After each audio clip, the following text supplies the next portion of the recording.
দিন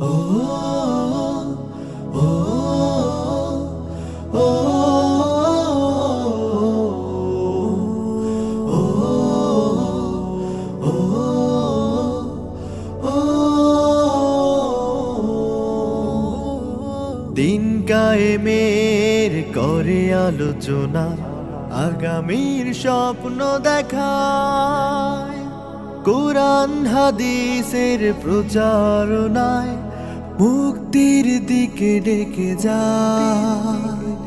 দিন কায়েমের করে আলোচনা, আগামীর স্বপ্ন দেখায়, কোরআন হাদিসের প্রচারণায় মুক্তির দিকে ডেকে যায়। দাওয়াতের ময়দানে আছে মুমিন প্রাণে আল্লামা সাঈদীর উত্তরসূরি। আজ হারি আজ হারি আজ হারি মিজানুর রহমান, আজ হারি আজ হারি আজ হারি আজ হারি মিজানুর রহমান, আজ হারি। লক্ষ যুবক পায় যার আলোচনায় সৎ পথে চলার দিশা, সমাজ বিনির্মাণে রাখছে অবদান, দেখায় যে স্বপ্ন আশা। দুর্যোগে দুর্ভোগে আছে সবার আগে, নেই তার মনে অহংকারী। আজ হারি আজ হারি আজ হারি মিজানুর রহমান, আজ হারি আজ হারি আজ হারি আজ হারি মিজানুর রহমান, আজ হারি। যার মুখের বাণী দেয় মুছে গ্লানি, ধর্ম বর্ণ সকলে খুবই মানবিক হৃদয় আমায়িক, কল্যাণ কামে মানবে। সকল আলোচনা মুমিনের প্রেরণা, রয় তারা সত্যের অনুসারী। আজ হারি আজ হারি আজ হারি মিজানুর রহমান, আজ হারি। نحمده ونصلي على رسوله الكريم أما بعد فأعوذ بالله من الشيطان الرجيم بسم الله الرحمن الرحيم وما آتاكم الرسول فخذوه وما نهاكم عنه فانتهوا واتقوا الله إن الله شديد العقاب صدق الله العظيم رب اشرح لي صدري ويسر لي أمري واحلل عقدة من لساني يفقه قولي গার্ডিয়ান রিসার্চ ফাউন্ডেশনের আয়োজনে ইন্টারন্যাশনাল কনভেনশন হল বসুন্ধরায় আজকের এই ইসলামিক কনফারেন্স 2025-এ যারা উপস্থিত হয়েছেন তাদের সবাইকে জানাচ্ছি আন্তরিক শুভেচ্ছা এবং অভিনন্দন। আহলান ওয়া সাহলান ওয়া মারহাবান বিকুম ফি হাযাল লিকা আত-তাইয়্যিব আল মুবারাক। আশা করছি আপনারা সবাই ভালো আছেন, সুস্থ আছেন, নিরাপদে আছেন এবং আল্লাহ তাআলার কাছে দোয়া করি এবং কামনা করি যে আল্লাহ তাআলা আপনাদের সবাইকে ভালো রাখুন, সুস্থ রাখুন, নিরাপদে রাখুন এবং ঈমানের সাথে রাখুন। আমরা শুরুতে আল্লাহ রাব্বুল ইজ্জা ওয়াল জালালের দরবারে লাখো কোটি শুকর এবং সুজুদ জ্ঞাপন করছি যে আল্লাহ তাআলা আমাদেরকে আজকে এরকম চমৎকার একটি পরিবেশে কিছু দিনই কথা শুনবার সুযোগ করে দিয়েছেন। আমরা সবাই পড়ছি কালিমাতু শুকর আলহামদুলিল্লাহ। আল্লাহ তাআলার শুকরিয়া জ্ঞাপনের পাশাপাশি আমি আজকের এই প্রোগ্রামের অর্গানাইজিং কমিটি গার্ডিয়ান রিসার্চ ফাউন্ডেশনকে অন্তরের অন্তঃস্থল থেকে ধন্যবাদ জানাতে চাই, শুভেচ্ছা জানাতে চাই, যারা দীর্ঘদিন অনেক প্ল্যান প্রোগ্রাম করে আজকে এই চমৎকার প্রোগ্রামটির আয়োজন করেছেন। আজকের এই প্রোগ্রামে উপস্থিত আছেন বাংলাদেশের স্বনামধন্য শিক্ষাবিদ, চিন্তক, গবেষক, স্কলার্স, এন্টারপ্রেনার্স, ব্যবসায়ী, সাংবাদিক বন্ধুরা, মিডিয়া কর্মী, ভলান্টিয়ার্স আমি আপনাদের সবাইকে আবারও শুভেচ্ছা এবং মোবারকবাদ জানিয়ে শুরু করছি। সম্মানিত শুধু আপনারা সবাই কেমন আছেন? আলহামদুলিল্লাহ, আমরা সবাই ভালো আছি। অনেক চমৎকার চমৎকার টপিকে আপনারা আজকে কথা শুনেছেন। আমি দেখেছি যে ইসলামোফোবিয়া নিয়ে এখানে লেকচার হয়েছে, গ্লোবালাইজেশন অফ ইসলাম নিয়ে কথা হয়েছে, প্যারেন্টিং নিয়ে কথা হয়েছে। বাংলাদেশের অনেক বিশ্ববিদ্যালয়ের ভাইস চ্যান্সেলর যারা ওনারা এখানে আছেন, অনেক আলেম ওলামারা আছেন, আমাদের উস্তাদ সমতুল্য অনেক আসাতেজায়ে কেরাম অতিথিদের সারিতে বসে আছেন। আমি এখানে সর্বশেষ অধিবেশনের কথা না বলে ওনাদের মুখ থেকে কথা শুনতে পারলেই হয়তো আমরা আরো অনেক কিছু শিখতে পারতাম। তারপরেও যেহেতু প্রোগ্রামের ডেকোরাম অনুযায়ী একটা টপিকে আমাকে কিছু কথা বলবার সুযোগ করে দেওয়া হয়েছে, আমি অত্যন্ত সম্মানিত বোধ করছি যে এরকম একটি প্রোগ্রামে আমি কিছু কথা বলবার সুযোগ পাচ্ছি। আমাদের হলরুমের একেবারে পেছনে উপরের গ্যালারিতে আমাদের বোনেরা এবং কচিকাচা সোনামণির যারা এসছে তাদেরকেও শুভেচ্ছা জানিয়ে শুরু করছি। সম্মানিত শুধু আমি অনেককে দেখতে পাচ্ছি মোবাইল দিয়ে আপনারা ভিডিও ধারণ করছেন, আপনাদের অনেক কষ্ট হচ্ছে আমি বুঝতে পারছি। তো আমি চাই না যে আপনারা এই কষ্টটুকু কন্টিনিউ করেন। আমি বিনীতভাবে বলবো যে মোবাইলগুলো আমরা সবাই পকেটে রাখি। Mobile should be in pocket, শুরু থেকে শেষ পর্যন্ত সবাই। আসলে এরকম ইনডোর সেশনে কথা বলার সুযোগ আমাদের খুব হয় না। দেশের বাইরে আমার কিছু এক্সপিরিয়েন্স আছে, দেশে আমরা শুরু করছি ধাপে ধাপে। তো এই যে দিনী হালাকাগুলোতে one to one, brain to brain কানেক্টিভিটিতে বেশি ফায়দা হয়। এই ইন্টারেকশনে অনেক কিছু শেখা যায়, জানা যায়।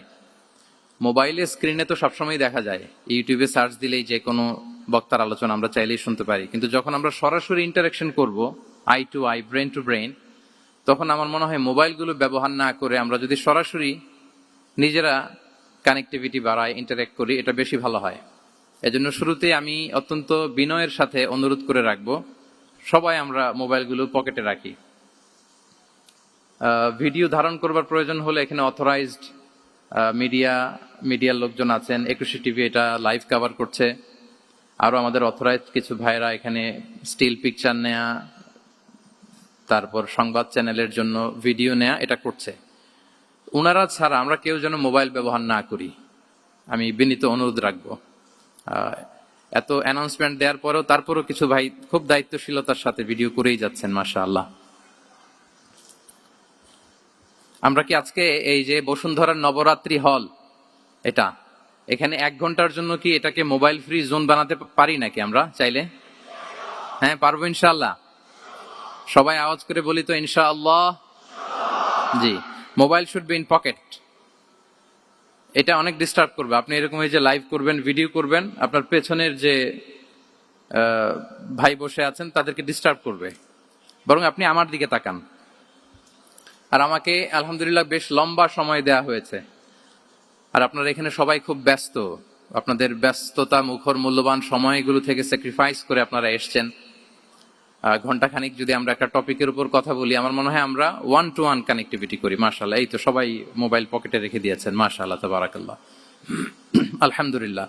আমি হলের মধ্যে কোনো মুভমেন্ট যাতে না হয়, কারণ যখন আলোচনায় ঢুকে যাব আমি চাইবো যে টপিকটা শুরু করে দিয়ে শেষ করে দিতে। এই যে মাঝখান দিয়ে ওঠা বসা, হাঁটা চলা, no movement is allowed in the hall room. I request again, আমি আবারও বলছি, আমরা যেন কোনো চলাফেরা মুভমেন্ট না করি হলের মাঝখানে। সবাই বসে যাই মেহেরবানি করে। যারা ভিডিও ধারণ করছেন শুধু ওনারাই মুভমেন্ট করবেন ইনশাআল্লাহ বিইذনিল্লাহ। সবাই বসে যাই। সম্মানিত সুধী, ইনডোর হল রুমে কথা বলতে আমি খুব স্বাচ্ছন্দ্য বোধ করি, কারণ মাঠের প্রোগ্রামের আমাদের কিছু ব্যাড এক্সপিরিয়েন্স আছে। গত বছর 8টা বিভাগে 8টা প্রোগ্রাম করার সুযোগ আমার হয়েছিল। তো সেখানে যেটা হয়, লক্ষ লক্ষ মানুষের মিলন মেলা হয়, এত ক্রাউড হয়, সেখানে বসুন বসুন, থামুন, শান্ত হন, এগুলো বলতে বলতে আধা ঘন্টা চলে যায়। কিন্তু ইনডোর প্রোগ্রামে আলহামদুলিল্লাহ সবাই খুব মনোযোগ দিয়ে একটা সুন্দর পরিবেশে কথা শুনবার সুযোগ হয়। সো এই যে পুরো এনভায়রনমেন্ট, এটাকে আমরা যেন কাজে লাগাই। আমরা শুরু করছি। আমি যে টপিকটা নিয়ে আজকে আলোচনা করব সেটা হচ্ছে prophetic mindset through the lens of সিরা or through the lens of সুন্নাহ। নববী মনস্তত্ত্ব সিরাতের আয়নায়। রাসূল সাল্লাল্লাহু আলাইহি ওয়াসাল্লাম ওনার মাইন্ডসেট কেমন ছিল? মাইন্ডসেট শব্দটার সাথে আমরা মোটামুটি পরিচিত না, সবাই কি বলেন? আমি কিন্তু মাঝে মাঝে জিজ্ঞেস করব, যদি আপনারা অনুমতি দেন। আর প্রশ্ন করার পরে যদি আপনারা উত্তর দেন, তাহলে আমি বুঝবো যে খুব বুঝতেছেন আপনারা আমার আলোচনা, ধরতে পারতেছেন পয়েন্টগুলো। মাইন্ডসেট শব্দটার সাথে আমরা পরিচিত কিনা সবাই? মাইন্ডসেট মানে কি? মনস্তত্ত্ব, তাই তো? মনস্তত্ত্ব, মানুষের মেন্টাল অ্যাটিটিউড, সে যেভাবে ভাবে, যেভাবে চিন্তা করে, একটা মানুষ তার চারপাশের জগৎটাকে যেভাবে দেখে, যেভাবে ভাবে, যেভাবে চিন্তা করে এবং যেভাবে সে সিদ্ধান্ত নেয়, এটাকে বলে তার mindset, the way of thinking. তো রাসূলুল্লাহ সাল্লাল্লাহু আলাইহি ওয়া আলিহি ওয়াসাল্লামের মাইন্ডসেট কেমন ছিল? তিনি বিভিন্ন সিচুয়েশনে কিভাবে এই সিচুয়েশনটাকে ডিল করতেন? ওনার অ্যাপ্রোচ কেমন ছিল? কোন পরিস্থিতিতে কিভাবে রিয়্যাক্ট করতেন, কিভাবে রেসপন্স করতেন, কিভাবে থিঙ্ক করতেন, কিভাবে ডিসিশন মেকিং করতেন, এই টোটাল বিষয়টাকে আজকে আমরা prophetic mindset through the lens of সিরাতে কভার করবার চেষ্টা করবো ইনশাআল্লাহ। একটু ভারী টপিক, তারপরে খুব সহজ করে উপস্থাপন প্রেজেন্টেশন করতে পারলে এটা বোঝা যাবে ইনশাআল্লাহ বিইذনিল্লাহ। তাহলে আমি প্রায়ই রাসূল সাল্লাল্লাহু আলাইহি ওয়াসাল্লামের মাইন্ডসেট বোঝানোর জন্য সিরাতে ঢুকে যাব, মানে রাসূল সাল্লাল্লাহু আলাইহি ওয়াসাল্লামের আসিরা আল আতিরা আল মুবারাকা, ওনার বায়োগ্রাফিতে প্রবেশ করব এবং সেখান থেকে রেফারেন্স গুলো শেয়ার করব আপনাদের সাথে, এবং সুন্নাহ থেকে রেফারেন্স শেয়ার করব, যাতে করে আমাদের কাছে ক্লিয়ার হয় যে ওনার মাইন্ডসেটটা কেমন, দৃষ্টিভঙ্গি কেমন। আমরা অনেকে বলি না যে দৃষ্টিভঙ্গি বদলান তো জীবন বদলে যাবে, এটা বলি না আমরা? তার মানে এটা খুব গুরুত্বপূর্ণ, মাইন্ডসেট খুব গুরুত্বপূর্ণ। আজকের এই শেষ অধিবেশনে আমরা প্রফিটিক মাইন্ডসেট নিয়ে কথা বলবো ইনশাআল্লাহ। আমি আমার রিসার্চে 12টা মাইন্ডসেট খুঁজে পেয়েছি, based on my personal research. আরো কিছু মাইন্ডসেট থাকতে পারে, কিন্তু মেইনলি ঘুরে ফিরে এই 12টার মধ্যেই সীমাবদ্ধ রাসূল সাল্লাল্লাহু আলাইহি ওয়াসাল্লামের মাইন্ডসেট। সেই 12টা মাইন্ডসেট কি কি, আমি পয়েন্টগুলো উল্লেখ করে আমি মূল আলোচনাতে প্রবেশ করছি। প্রথম হচ্ছে গড সেন্ট্রিক মাইন্ডসেট, 2 নম্বরে ভিশন ওরিয়েন্টেড, 3 নম্বরে উইজডম ড্রিভেন, 4 নম্বরে রিফর্ম সেন্ট্রিক, 5 নম্বরে ওপেন মাইন্ডেড, 6 নম্বর এন্টারপ্রেনাল, 7 নম্বর কনসিডারেট, 8 নম্বর ট্রান্সপারেন্ট, 9 নম্বর এপ্রিসিয়েটিভ, 10 নম্বর হচ্ছে ফ্লেক্সিবল, 11 নম্বর অপটিমিস্টিক, 12 নম্বর হচ্ছে রেজিলিয়েন্ট। এই 10টা mindset based on my research, আমার ক্ষুদ্র গবেষণা আমি খুঁজে পেয়েছি যে রাসূল সাল্লাল্লাহু আলাইহি ওয়াসাল্লাম এই ধরনের মানসিকতার অধিকারী ছিলেন, এই অ্যাপ্রোচের অধিকারী ছিলেন। তো এই 12টা পয়েন্টে যদি 5 মিনিট করেও কথা বলি, তাহলে 5-12 প্রায় 60 মিনিট, 1 ঘন্টা। তো আপনাদের কি ধৈর্য কুলাবে 1 ঘন্টা সময় ব্যয় করা? আল্লাহু আকবার, মাশাআল্লাহ, তাবারাকাল্লাহ। তো আমরা শুরু করি, দেখি কতটুকু আপনারা এনজয় করেন। প্রথম যেই মাইন্ডসেটটা নিয়ে আমরা আলোচনা করব সেটা হচ্ছে গড সেন্ট্রিক মাইন্ডসেট বা আল্লাহ সেন্ট্রিক মাইন্ডসেট। অর্থাৎ রাসূল সাল্লাল্লাহু আলাইহি ওয়াসাল্লাম যে কোনো কাজে তিনি আল্লাহ তাআলাকে ফিল করতেন, আল্লাহ তাআলাকে তিনি অনুভব করতেন, ফিল করতেন। সবকিছু ছিল আল্লাহ তাআলা কেন্দ্রিক। যাই তিনি করতেন না কেন, একজন মহান সত্তার সন্তুষ্টির জন্যই তিনি সেটা করতেন। তিনি কে? আওয়াজ করে বলুন, তিনি কে? আল্লাহ সুবহানাহু ওয়া তাআলা। তার সন্তুষ্টির জন্যই তিনি সবকিছু করতেন এবং সব সময় তিনি এটা ফিল করতেন যে আমার আসল ভরসা স্থল হচ্ছে আল্লাহ তাআলা। আসল ভরসা স্থল কে? আল্লাহ তাআলা। এবং আল্লাহকেই তিনি ওনার নিজের অভিভাবক হিসেবে সবসময় চিন্তা করতেন। এবং তার দয়ার পরশেই যে আমরা বেঁচে আছি, তিনি যে আমাকে আগলে রেখেছেন, সার্বক্ষণিক এটাকে মনের মধ্যে ধারণ করা, সবসময় এই চিন্তাটা ভেতরে লালন করা, এটাকেই বলে গড সেন্ট্রিক মাইন্ডসেট বা আল্লাহ সেন্ট্রিক মাইন্ডসেট। এই মাইন্ডসেটের অধিকারী যদি আপনি হতে পারেন, আপনি একটা ডিভাইন পাওয়ার শিল্ডের ভেতরে থাকবেন, একটা ডিভাইন প্রোটেকশনে থাকবেন। চারিদিকে তুফান, ঝঞ্ঝা, ঝড়, অনেক কিছু, কোনো কিছু আপনাকে স্পর্শ করবে না, কারণ আপনার গড সেন্ট্রিক মাইন্ডসেট আছে। একটা মহাশক্তিধর সত্তার সাথে আপনার সংযোগায়ন আছে, কানেক্টিভিটি আছে। সো প্রথম মাইন্ডসেটটা হচ্ছে গড সেন্ট্রিক মাইন্ডসেট। রাসূল সাল্লাল্লাহু আলাইহি ওয়াসাল্লাম সবসময় সবকিছু আল্লাহ তাআলা সন্তুষ্টির জন্য করতেন এবং তিনি ভাবতেন আমার কেউ না থাক, আল্লাহ আছে। যার কেউ নাই তার কে থাকে? বলুন তো সবাই, যার কেউ নাই তার কে আছে? আল্লাহ আছে। এটাই হচ্ছে গড সেন্ট্রিক মাইন্ডসেট। আসুন আমরা সিরাতের ভেতরে ঢুকে যাই, যেহেতু আমরা বলেছি থ্রু দ্য লেন্স অফ সিরা। সিরাতের পরতে পরতে, সুন্নাহর পরতে পরতে আমরা দেখব যে তিনি গড সেন্ট্রিক মাইন্ডসেটের অধিকারী ছিলেন কিনা। আল্লাহর হাবিব সাল্লাল্লাহু আলাইহি ওয়া আলিহি ওয়াসাল্লাম একবার একটা যুদ্ধ থেকে ফেরার পথে মরুভূমির মাঝখানে সেনাবাহিনীকে থামিয়ে বিশ্রামের ঘোষণা দিলেন যে তোমরা একটু বিশ্রাম নাও। তো উনি একটা গাছের নিচে বিশ্রামের জন্য গেলেন এবং সেখানে গাছের ডালে ওনার তলোয়ারটা ঝুলিয়ে রাখলেন, ঝুলিয়ে বিশ্রাম নিতে লাগলেন, ঘুমিয়ে পড়লেন। হঠাৎ এক বেদুইন এসে রাসূল সাল্লাল্লাহু আলাইহি ওয়াসাল্লামের এই কোষবদ্ধ তলোয়ারটা কোষমুক্ত করে এরকম হাতে নিল। রাসূল সাল্লাল্লাহু আলাইহি ওয়াসাল্লাম ঘুম থেকে জেগে উঠলেন। এবার বেদুইন বলতে আরম্ভ করলো, মাইয়ামনাউকা মিন্নি, এই মুহাম্মদ তোমাকে এবার কে বাঁচাবে বলো, এই তো আমার হাতে তলোয়ার, কে বাঁচাবে? সাথে সাথেই আল্লাহর হাবিব সাল্লাল্লাহু আলাইহি ওয়া আলিহি ওয়াসাল্লাম উনি উত্তরে বললেন আল্লাহ। উত্তরে কি বললেন? কোনো চিন্তা ভাবনা নাই যে ওরে আঘাত করা যায় কিনা পাল্টা, বা কোনোভাবে ওর কনফিডেন্স ডাউন করা যায় কিনা, এদিক সেদিক কারো সাপোর্ট চাওয়া যায় কিনা, কোনো দিকে না তাকিয়ে কি বললেন? আওয়াজ করে বলুন সবাই, কি বললেন? আল্লাহ। তাহলে এই যে this is the powerful example of god centric mindset. সবসময় তিনি আল্লাহ কেন্দ্রিক ছিলেন। সবসময় কি ছিলেন? আল্লাহ কেন্দ্রিক ছিলেন। এটাকে বলে গড সেন্ট্রিক মাইন্ডসেট। যে কোনো পরিস্থিতিতে তিনি আল্লাহ যে আমার সাথে আছেন এটা কল্পনা করতেন। এবং সুনানে আবু দাউদের একটি বর্ণনা এসেছে, রাসূল সাল্লাল্লাহু আলাইহি ওয়াসাল্লাম কানা নবী সাল্লাল্লাহু আলাইহি ওয়াসাল্লাম ইযা হাযাবাহু আমরুন সাল্লা, তাকে যখন কোনো জিনিস বিচলিত করত তিনি জায়নামাজের মুসল্লায় দাঁড়িয়ে যেতেন, সালাতের জন্য দাঁড়িয়ে যেতেন। বিপদে পড়লেই আল্লাহর কাছে সেটা সঁপে দিতেন, শেয়ার করতেন। আমরা বর্তমানে কোনো বিপদে পড়লেই কি করি? আগে কোথায় শেয়ার করি? ফেসবুকে। বলেন, আমার জীবনে কোনো দুর্ঘটনা কিছু হইলেই আমরা কোথায় শেয়ার করি? করেন আপনারা? ফেসবুকে শেয়ার করেন? আসলে করা উচিত কার সাথে? হ্যাঁ, আমার স্ত্রীর সাথে শেয়ার করার আগেও শেয়ার করব কার সাথে? আমার বন্ধুর সাথে শেয়ার করার আগেও শেয়ার করব কার সাথে? আল্লাহর সাথে।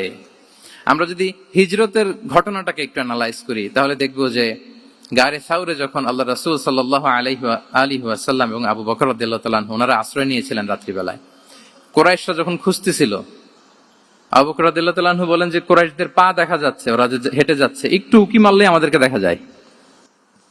তিনি অত্যন্ত ভীত সন্ত্রস্ত, তটস্থ, নিজের জন্য নয়, রাসূল সাল্লাল্লাহু আলাইহি ওয়াসাল্লামের সেফটির জন্য।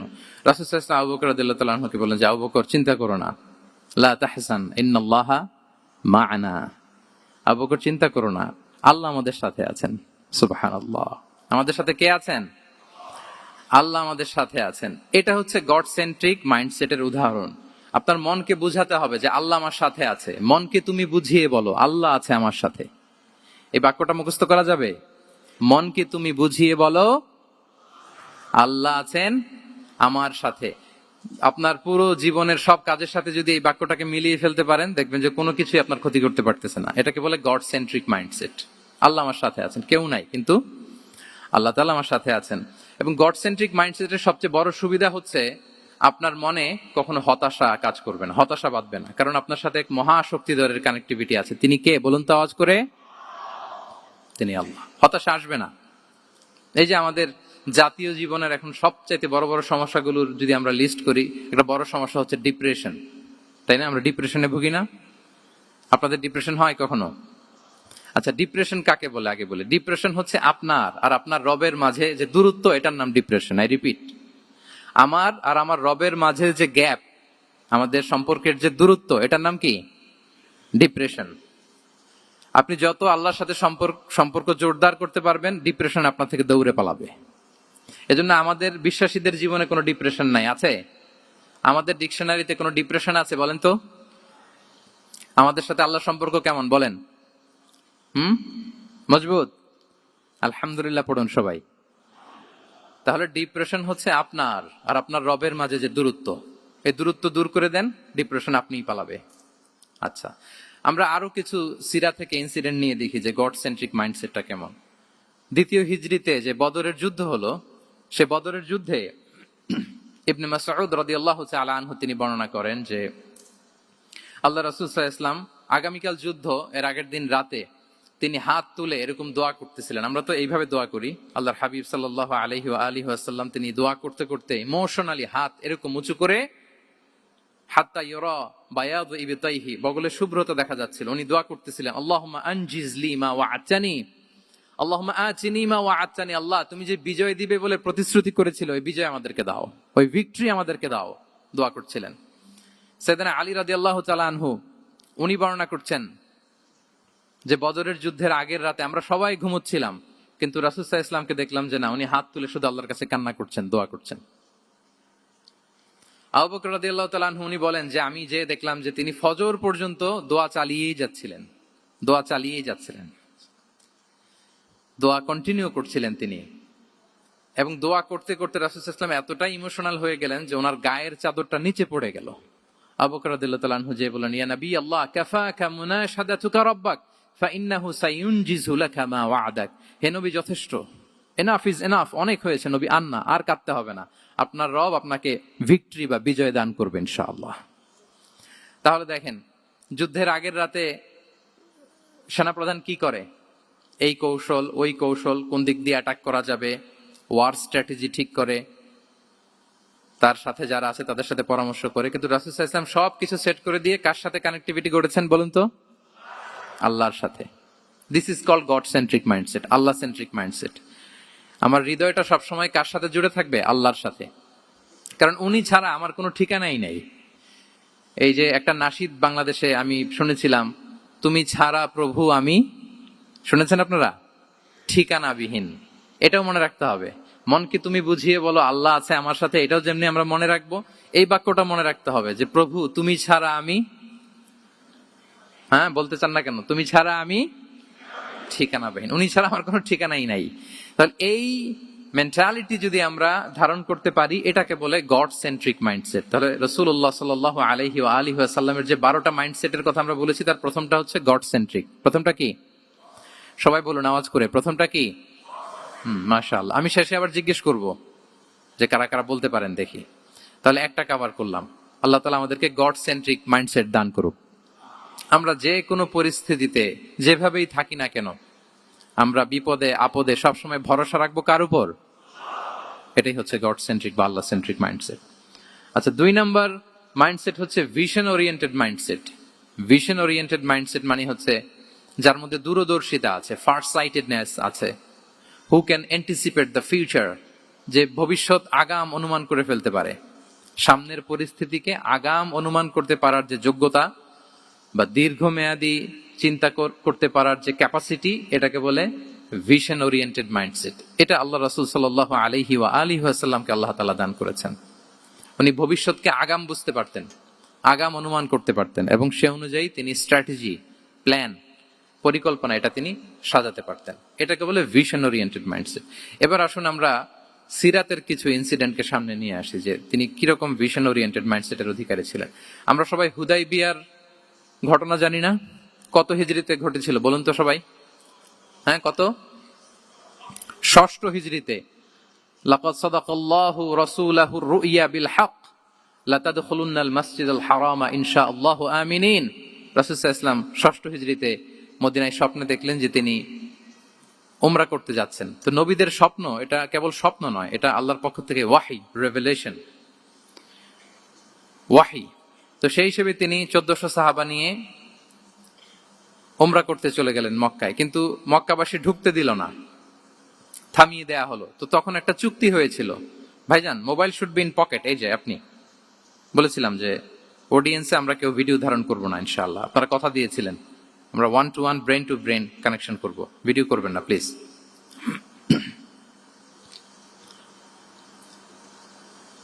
তাহলে উমরা করতে গেলেন 1400 সাহাবী। 1400 সাহাবী যখন উমরা করতে গেলেন, উমরা করতে দেয়া হলো না। তখন একটা চুক্তি করা হলো। ওই চুক্তিতে বলা হলো, রাসূল সাল্লাল্লাহু আলাইহি ওয়াসাল্লাম লিখতে বললেন যে লিখো মিন মুহাম্মদ রাসূলুল্লাহ, আল্লাহর রাসূল মুহাম্মদের পক্ষ থেকে কুরাইশদের সাথে এই চুক্তি। কুরাইশরা আপত্তি করলো যে না, শুধু মুহাম্মদ লেখা যাবে, রাসূলুল্লাহ লেখা যাবে না। কারণ তুমি যে রাসূলুল্লাহ, আল্লাহর রাসূল, এটা যদি আমরা মেনে নেই তাহলে তোমার সাথে আর আমাদের দ্বন্দ্ব কিসের? আমরা তো ভাই ভাই হয়ে গেলাম, রাসূলুল্লাহ কাটো। সাহাবারা কেউ রাজি হয় না, বিশেষ করে ওমরে ফারুক রাদিয়াল্লাহু তাআলা, উনি রাজি হয় না, না না এটা কাটা যাবে না। রাসূল সাল্লাল্লাহু আলাইহি ওয়াসাল্লাম অনেক বলে কয়ে বুঝালেন যে না, দীর্ঘমেয়াদী চিন্তা করতে গেলে আমাদের এখন একটা শান্তি চুক্তির দরকার আছে, যাতে করে আমরা আমাদের গ্লোবাল নেভিগেশন সিস্টেম, দাওয়া সিস্টেমকে আরো স্ট্রং করতে পারি। অনেক বলে কয়ে রাসূলুল্লাহ কাটা হলো। এরপর তারা বলে চুক্তিতে লিখো যে এই বছর উমরা করতে দেয়া হবে না, এই বছর ফিরে যাবেন আপনারা সবাই। এটাও সাহাবারা রাজি হয় না, আল্লাহ রাসূল সাল্লাল্লাহু আলাইহি ওয়াসাল্লাম রাজি হলেন। আবার আরেকটা ক্লোজে লেখা হলো যে আগামী বছর আসলেও 3 দিনের বেশি থাকা যাবে না, সেটাও রাজি হয়ে গেল রাসূল সাল্লাল্লাহু আলাইহি ওয়াসাল্লাম। সাহাবারা রাজি হচ্ছেন না। এরপর মক্কা থেকে কোনো লোক মদিনায় গেলে মদিনাবাসী তাকে রাখতে পারবে না, ফেরত দিতে হবে। কিন্তু মদিনা থেকে কোনো লোক মক্কায় আসলে মক্কাবাসী তাকে ফেরত দিতে বাধ্য থাকবে না। দেখেন, একটার পর একটা মুসলমানদের বিরুদ্ধে সব ক্লোজ যাচ্ছে। কোন সাহাবীরাই রাজি হচ্ছেন না, কিন্তু আল্লাহ রাসূল সাল্লাল্লাহু আলাইহি ওয়া আলিহি ওয়াসাল্লাম তিনি বললেন যে না, লিখো লিখো। ওমর ফারুক রাদিয়াল্লাহু তাআলা আনহু এতটাই রাগান্বিত হলেন, তিনি প্রশ্ন করলেন, ইয়া রাসূলুল্লাহ, আলাইসা আনতা নাবিয়্যুন হক?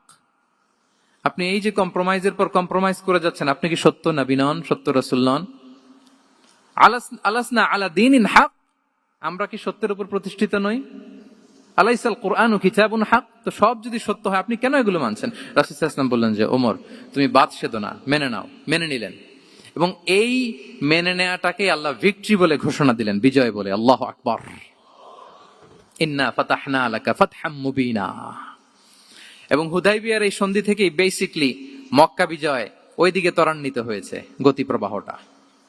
কারণ রাসূল সাল্লাল্লাহু আলাইহি ওয়াসাল্লাম অনেক দূর দেখেছেন, সাহাবারাই সামনের কিছু বিষয়ে তারা খেয়াল করছেন, কিন্তু রাসূলুল্লাহ সাল্লাল্লাহু আলাইহি ওয়া আলিহি ওয়াসাল্লাম তিনি অনেক দূর দেখতে পাচ্ছেন। আচ্ছা বলেন, 3 তলার উপর থেকে একজন একটা ভিউ দেখতে পায়, আর 30 তলা উপর থেকে আরেকজন একটা কন্ডোমিনিয়ামের উপর থেকে একটা পানোরামিক ভিউ দেখতে পায়, দুইজনের ভিউ দেখা কি একরকম হয়? বলেন, একরকম হবে? কখনোই হবে না। তাহলে 30 তলার উপর থেকে যিনি দেখবে তিনি একটা পানোরামিক ভিউ দেখবে, দ্য টোটাল সিনারিও তার কাছে ক্রিস্টাল ক্লিয়ার হবে, যেটা সাহাবা রিদওয়ানুল্লাহি তাআলা আলাইহিম আজমাইন ওনাদের কাছে ক্লিয়ার ছিল না। এবং ঠিকই এই যে এটাতে বেশি দিন স্থায়ীও হয়নি, 6ষ্ঠ হিজরি থেকে 8ম হিজরি, মাত্র 3 বছরের ব্যবধানে রাসূল সাল্লাল্লাহু আলাইহি ওয়াসাল্লাম যত রিজিওনাল সুপার পাওয়ার ছিল, ওয়ার্ল্ড সুপার পাওয়ার ছিল, পার্সিয়ান এম্পায়ার, তারপর Roman empire, Byzantine empire, Egyptian empire, সব এম্পায়ারদের কাছে চিঠি পাঠিয়েছেন, সালামুন আলা মান ইত্তাবা আল হুদা আসলিম তাসলাম। এবং ইসলামের এক্সপান্ড হয়েছে, ওনার গ্লোবাল নেভিগেশন সিস্টেম উনি চালু করেছেন। এর কারণ কি? উনি ছিলেন ভিশন ওরিয়েন্টেড মাইন্ডসেটের অধিকারী, দূরদর্শী, অনেক দূর দেখতে পেতেন, অনেক দূর তিনি দেখতে পেতেন, দীর্ঘমেয়াদী তিনি পরিকল্পনা করতে পারতেন। এটা হচ্ছে ভিশন ওরিয়েন্টেড মাইন্ডসেট যারা হয় তাদের ক্যারেক্টারিস্টিক্স বা ফিচার। আরো একটা উদাহরণ দেই, আপনারা কি বলতে পারেন যে আবিসিনিয়াতে নবুয়তি কত সালে সাহাবারা হিজরতে গিয়েছিল? বলতে পারবেন কেউ?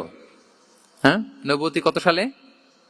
5ম সালে। হ্যাঁ, নবুয়তি 5ম বছর ওনারা আবিসিনিয়াতে, বর্তমানে যেটা ইথিওপিয়া বা ইরিত্রিয়া, সেখানে সাহাবারা হিজরতে গিয়েছিলেন।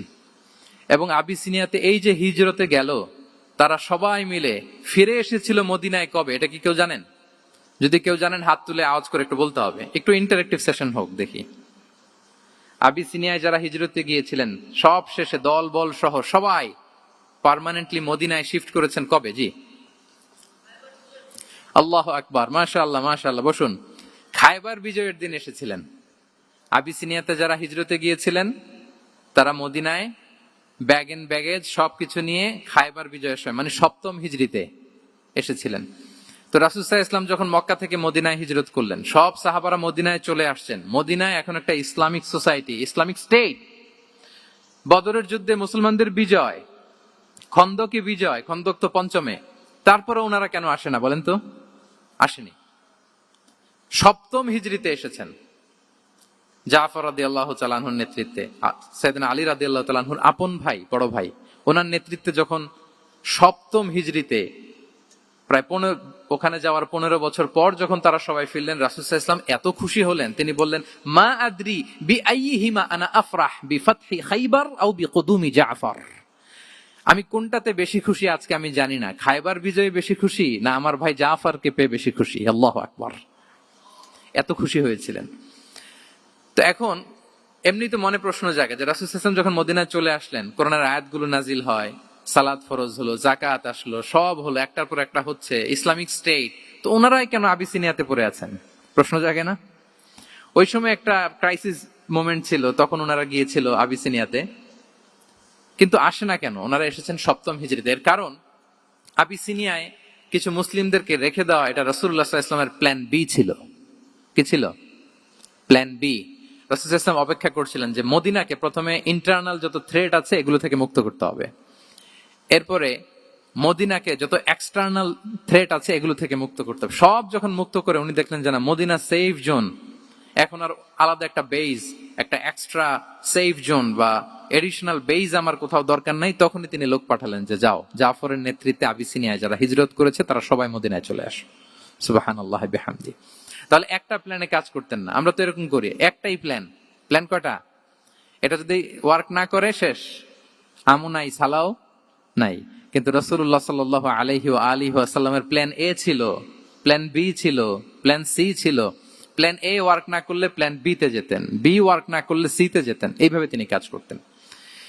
তাহলে এটা হচ্ছে বেসিকলি ভিশন ওরিয়েন্টেড মাইন্ডসেটের অধিকারী যারা, তারা এটা করে, যারা ফিউচারকে অ্যান্টিসিপেট করতে পারে, আগাম অনুভব করতে পারে যে কি হতে পারে সামনে।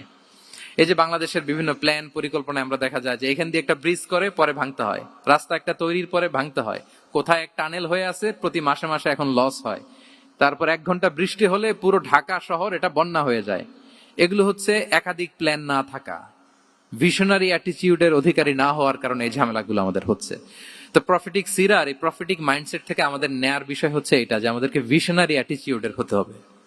রাসূল সাল্লাল্লাহু আলাইহি ওয়াসাল্লাম ভিশন ওরিয়েন্টেড মেন্টালিটির ছিলেন। আগাম, আজ থেকে 50 বছর পরে বাংলাদেশে কি ক্রাইসিস হতে পারে, আজ থেকে ঠিক 100 বছর পরে বাংলাদেশে কি হতে পারে, ওই রোড ম্যাপকে সামনে রেখে আমাদেরকে প্ল্যান করতে হবে। এটাকে বলে ভিশন ওরিয়েন্টেড মাইন্ডসেটের অধিকারী হওয়া। তাহলে 12টা মাইন্ডসেটের কয়টা আমরা কভার করলাম বলেন তো? প্রথমটা কি ছিল? গড সেন্ট্রিক বা আল্লাহ সেন্ট্রিক। দ্বিতীয়টা ভিশন ওরিয়েন্টেড মাইন্ডসেট। 3 নাম্বার হচ্ছে wisdom driven mindset. Wisdom, wisdom মানে হচ্ছে প্রজ্ঞা। প্রজ্ঞা কি?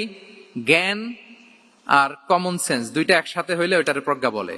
When the knowledge and common sense join together, it reflects as wisdom.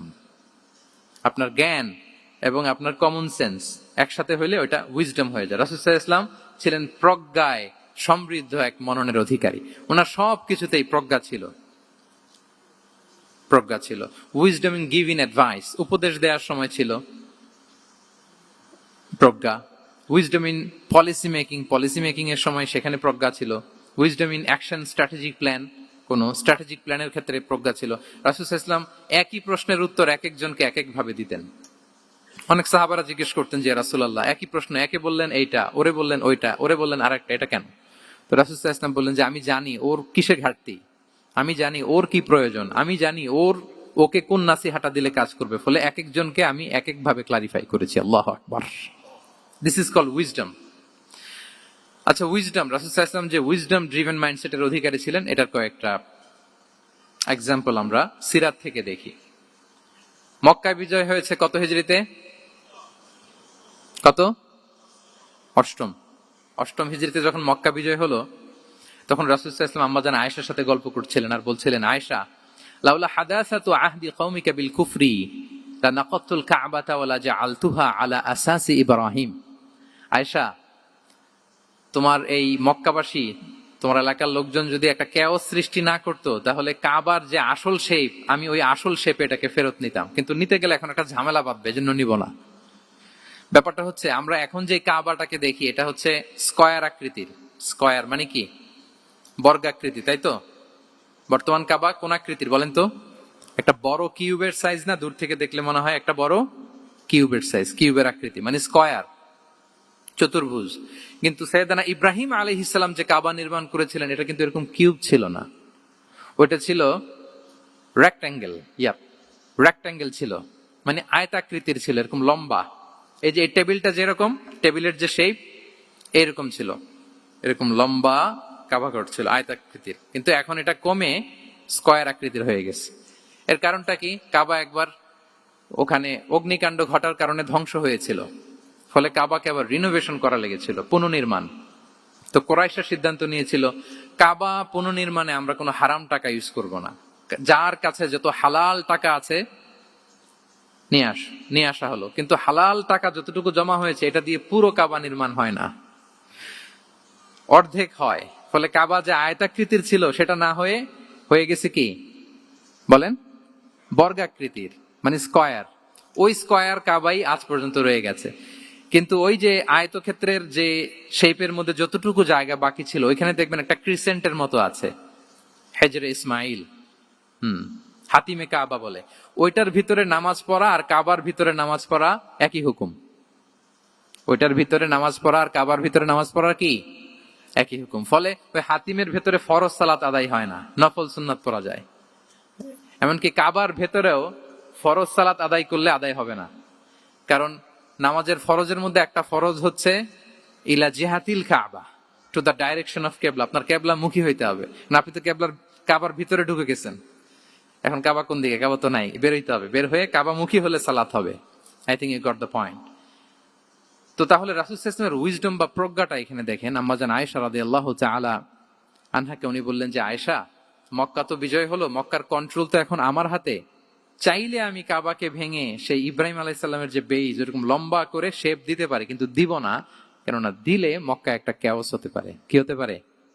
কারণ তারা একেবারে ভেরি রিসেন্ট মুসলমান হয়েছে, তারা না বুঝেই বলবে যে সে আদি কাবা, মোহাম্মদ এই কাবার অপমান করেছে, কাবাকে ভুলুণ্ঠিত করেছে, সম্মানকে নষ্ট করেছে, এরকম একটা কোশ্চেন রাইজ করতে পারে। এই জন্য আমি করলাম না। সুবহানাল্লাহ, দিস ইজ কল্ড উইজডম। এটাকে কি বলে? প্রজ্ঞা। এটাকে প্রজ্ঞা বলে। তাহলে আপনার জ্ঞান এবং আপনার কমন সেন্স দুইটা যখন কানেক্ট করে তখন সেটা প্রজ্ঞা হয়। প্রজ্ঞার আরেকটা উদাহরণ যদি দেই সিরাত থেকে, রাসূল সাল্লাল্লাহু আলাইহি ওয়াসাল্লামের যে কনফ্লিক্ট রিজলভিং ক্যাপাসিটি ছিল, যখন কাবাকে পুনর্নির্মাণ করা হচ্ছে তখন হাজরে আসওয়াদকে বের করা লেগেছিল, এবং রিনোভেশন শেষে আবার হাজরে আসওয়াদকে তার জায়গা মতো, মানে ব্ল্যাক স্টোন যেটাতে চুমু দিলে মানুষের গুনাহ মাফ হয়ে যায়, হাজরে আসওয়াদ, চিনতে পেরেছেন না? চুমু দিতে পেরেছেন আপনারা? হ্যাঁ, ওরে আল্লাহ, অনেকে দিয়েছে, তো আমি দিতে পারি না এখনো। ওখানে যে ভিড় থাকে, ওই ধাক্কা ধাক্কি করে মনে হয় যে না, হজ বা উমরার যে মূল এসেন্স বা স্পিরিট ওইটা বোধহয় নষ্ট হয়ে যায়। এই জন্য অনেকবার ট্রাই করেও, এবার আমার সাথে একটা 8 জনের গ্রুপ ছিল, খুব নাদুস নুদুস লম্বা চূড়া, তো বলতেছে শায়েখ আপনার কোনো টেনশন করা লাগবে না, আসেন। তো ওরা যে যেরকম ধাক্কা ধাক্কি শুরু করছে ওইটা দেখি আমার আর সাহস হয় নাই। বলছে যে ভাই, আমি মাফও চাই, দোয়াও চাই, আমার করা লাগবে না, ওই দূর থেকে ইশারা দিলেই হবে। তো এটা অনেকে ভুল করে ফেলে। অনেক বোনেরা যাদের জন্য হেজাব নিকাব মেনটেন করা হচ্ছে ফার্জ, পর্দার কোনো বালাই নাই, পুরুষের সাথে ধাক্কা ধাক্কি করে তার শরীর মিশে যাচ্ছে, গা মিশে যাচ্ছে, ধাক্কা ধাক্কি করে একটা সুন্নতের জন্য ফরজকে স্যাক্রিফাইস করে ফেলতেছে। মানে ফোকাস ঠিক নাই আর কি, কোথায় যে কোনটা করতে হবে ওইটাই ভুলে গেছে। তো এই হাজরে আসওয়াদ পাথরকে আবার জায়গা মতো রাখতে হবে। এখন কে রাখবে এই নিয়ে মারামারি মক্কায়। বড় বড় 4টা গোত্র বলে, এই গোত্র বলে আমি রাখবো, এই গোত্র বলে আমি রাখবো, আরেক গোত্র বলে রক্তের গঙ্গা বইয়ে দেব মক্কায়, কিন্তু এই সম্মান অন্যকে নিতে দিব না, কারণ ইটস ভেরি প্রেস্টিজিয়াস ইস্যু। যা আমাদের গোত্র এই ব্ল্যাক স্টোন হাজরে আসওয়াদকে নিয়ে জায়গা মতো রেখেছে, এটা কাউকে দিব না। তো সবাই যখন মারমুখী, তখন আল্লাহ রাসূল সাল্লাল্লাহু আলাইহি ওয়া আলিহি ওয়াসাল্লাম তিনি সমাধান দিলেন যে মারামারির দরকার নাই, একটা চাদর নিয়ে আসো। নিয়ে আসা হলো। 4 গোত্রের 4 লিডারকে বললেন চাদরের 4 কোণা ধরো। 4 জন 4 কোণা ধরলো। রাসূল সাল্লাল্লাহু আলাইহি ওয়াসাল্লাম তিনি পাথরটা নিয়ে মাঝখানে রাখলেন। এবার 4 নেতাকে বললো আসো, জাতীয় 4 নেতা চলে আসো, কাবার সামনে চলে আসলো। এরপরে আল্লাহ রাসূল সাল্লাল্লাহু আলাইহি ওয়াসাল্লাম ওনার মোবারক হাত দিয়ে, বরকতময় হাত দিয়ে হাজরা আসওয়াদকে নিয়ে নিজ হাতে রাখলেন। এবার সবাই হ্যাপি, কারণ অংশগ্রহণ করতে পারছে। আসলে মূল স্ট্যাটাস কিন্তু চলে গেছে রাসূলের দিকে, নাকি? ওরা তো এটা টাচও করতে পারে নাই, পারছে? ওরা চাদর ধরেই হ্যাপি, কিন্তু পাথরটা ধরেছিল কে? রাসূল সাল্লাল্লাহু আলাইহি ওয়াসাল্লাম। চাদরে রেখেছিল কে? রাসূল সাল্লাল্লাহু আলাইহি ওয়াসাল্লাম। চাদর থেকে নিয়ে আবার কাবা ঘরে সেট করেছিল কে? রাসূলুল্লাহ সাল্লাল্লাহু আলাইহি ওয়া আলিহি ওয়াসাল্লাম। এভাবে উনি কনফ্লিক্ট রিজলভ করতেন থ্রু হিজ উইজডম, ওনার প্রজ্ঞার মধ্য দিয়ে।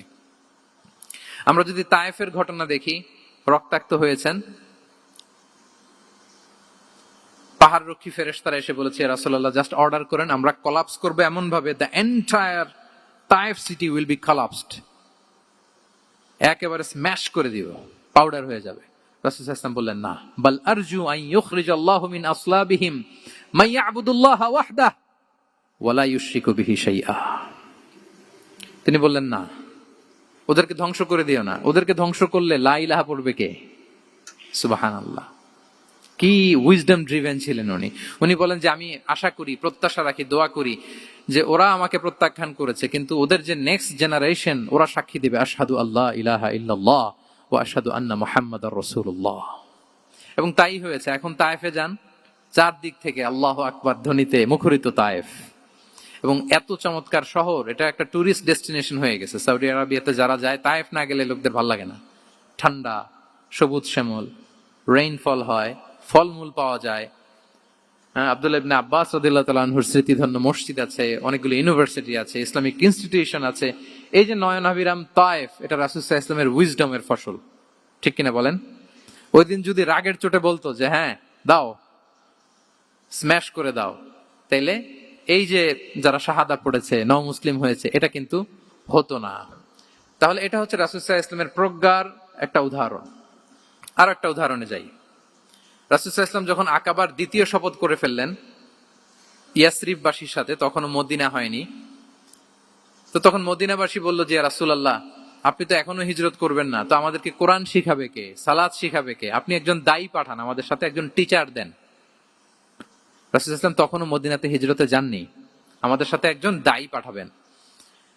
তো রাসূল সাল্লাল্লাহু আলাইহি ওয়াসাল্লাম একজনকে দায়ী হিসেবে পাঠিয়েছিলেন। বলেন ওই দায়ীর নাম কি?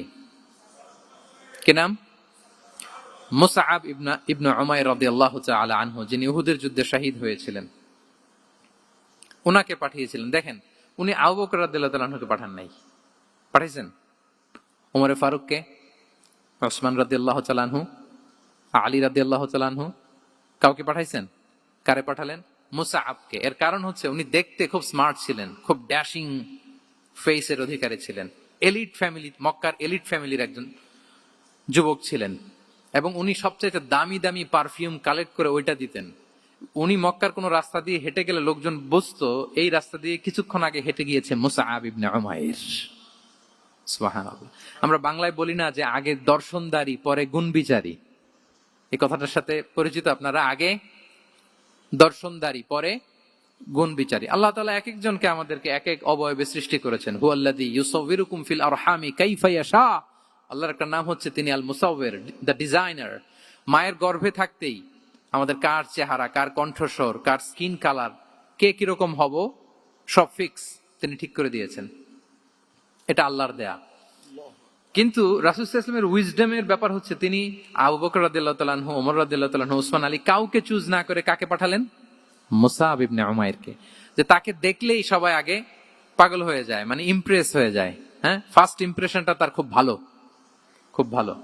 উনি মুসআব ইবনে উমাইরকে পাঠালেন, এবং যেই প্ল্যান সেই কাজ। উনি যে পুরো মদিনা কাঁপায় ফেলছেন, মাশাআল্লাহ। মদিনার ঘরে ঘরে উনি ইসলামের বার্তা পৌঁছে দিয়েছেন, এবং স্বয়ং রাসূলুল্লাহ সাল্লাল্লাহু আলাইহি ওয়াসাল্লামের আগে তিনি মদিনাতে জুমার নামাজ পড়েছিলেন।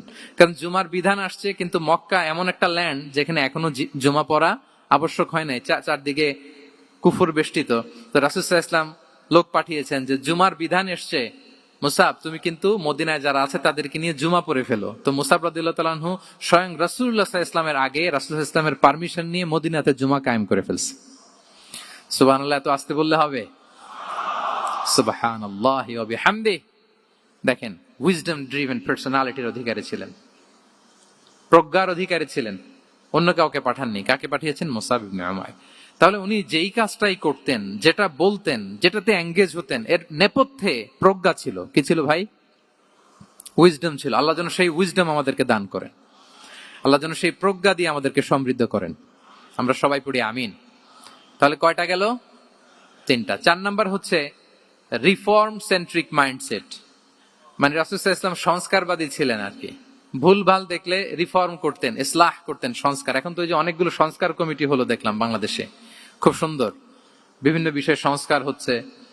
এবং স্বাধীনতার পরে আমাদের বয়স তো আর বেশি না, মানে সব দলের লোকেরা মিলে একসাথে এরকম বসা, এরপর রাষ্ট্রীয় ইস্যু নিয়ে ডিসকাস করা, এরপর মাঝে মাঝে আবার ওয়াক আউট করা, আবার একটু মিষ্টি ঝগড়া করা, আবার একটু ফান করা, এসব কিছুর মধ্য দিয়ে জাতির জন্য ভাবা, নতুন নতুন চিন্তা প্রণয়ন। That's very good, I do appreciate. এটা দরকার। এমন বাংলাদেশই তো আমরা চেয়েছিলাম, ঠিক কিনা বলেন? এই যে রিফর্ম হচ্ছে, এটা অ্যাপ্রিসিয়েবল।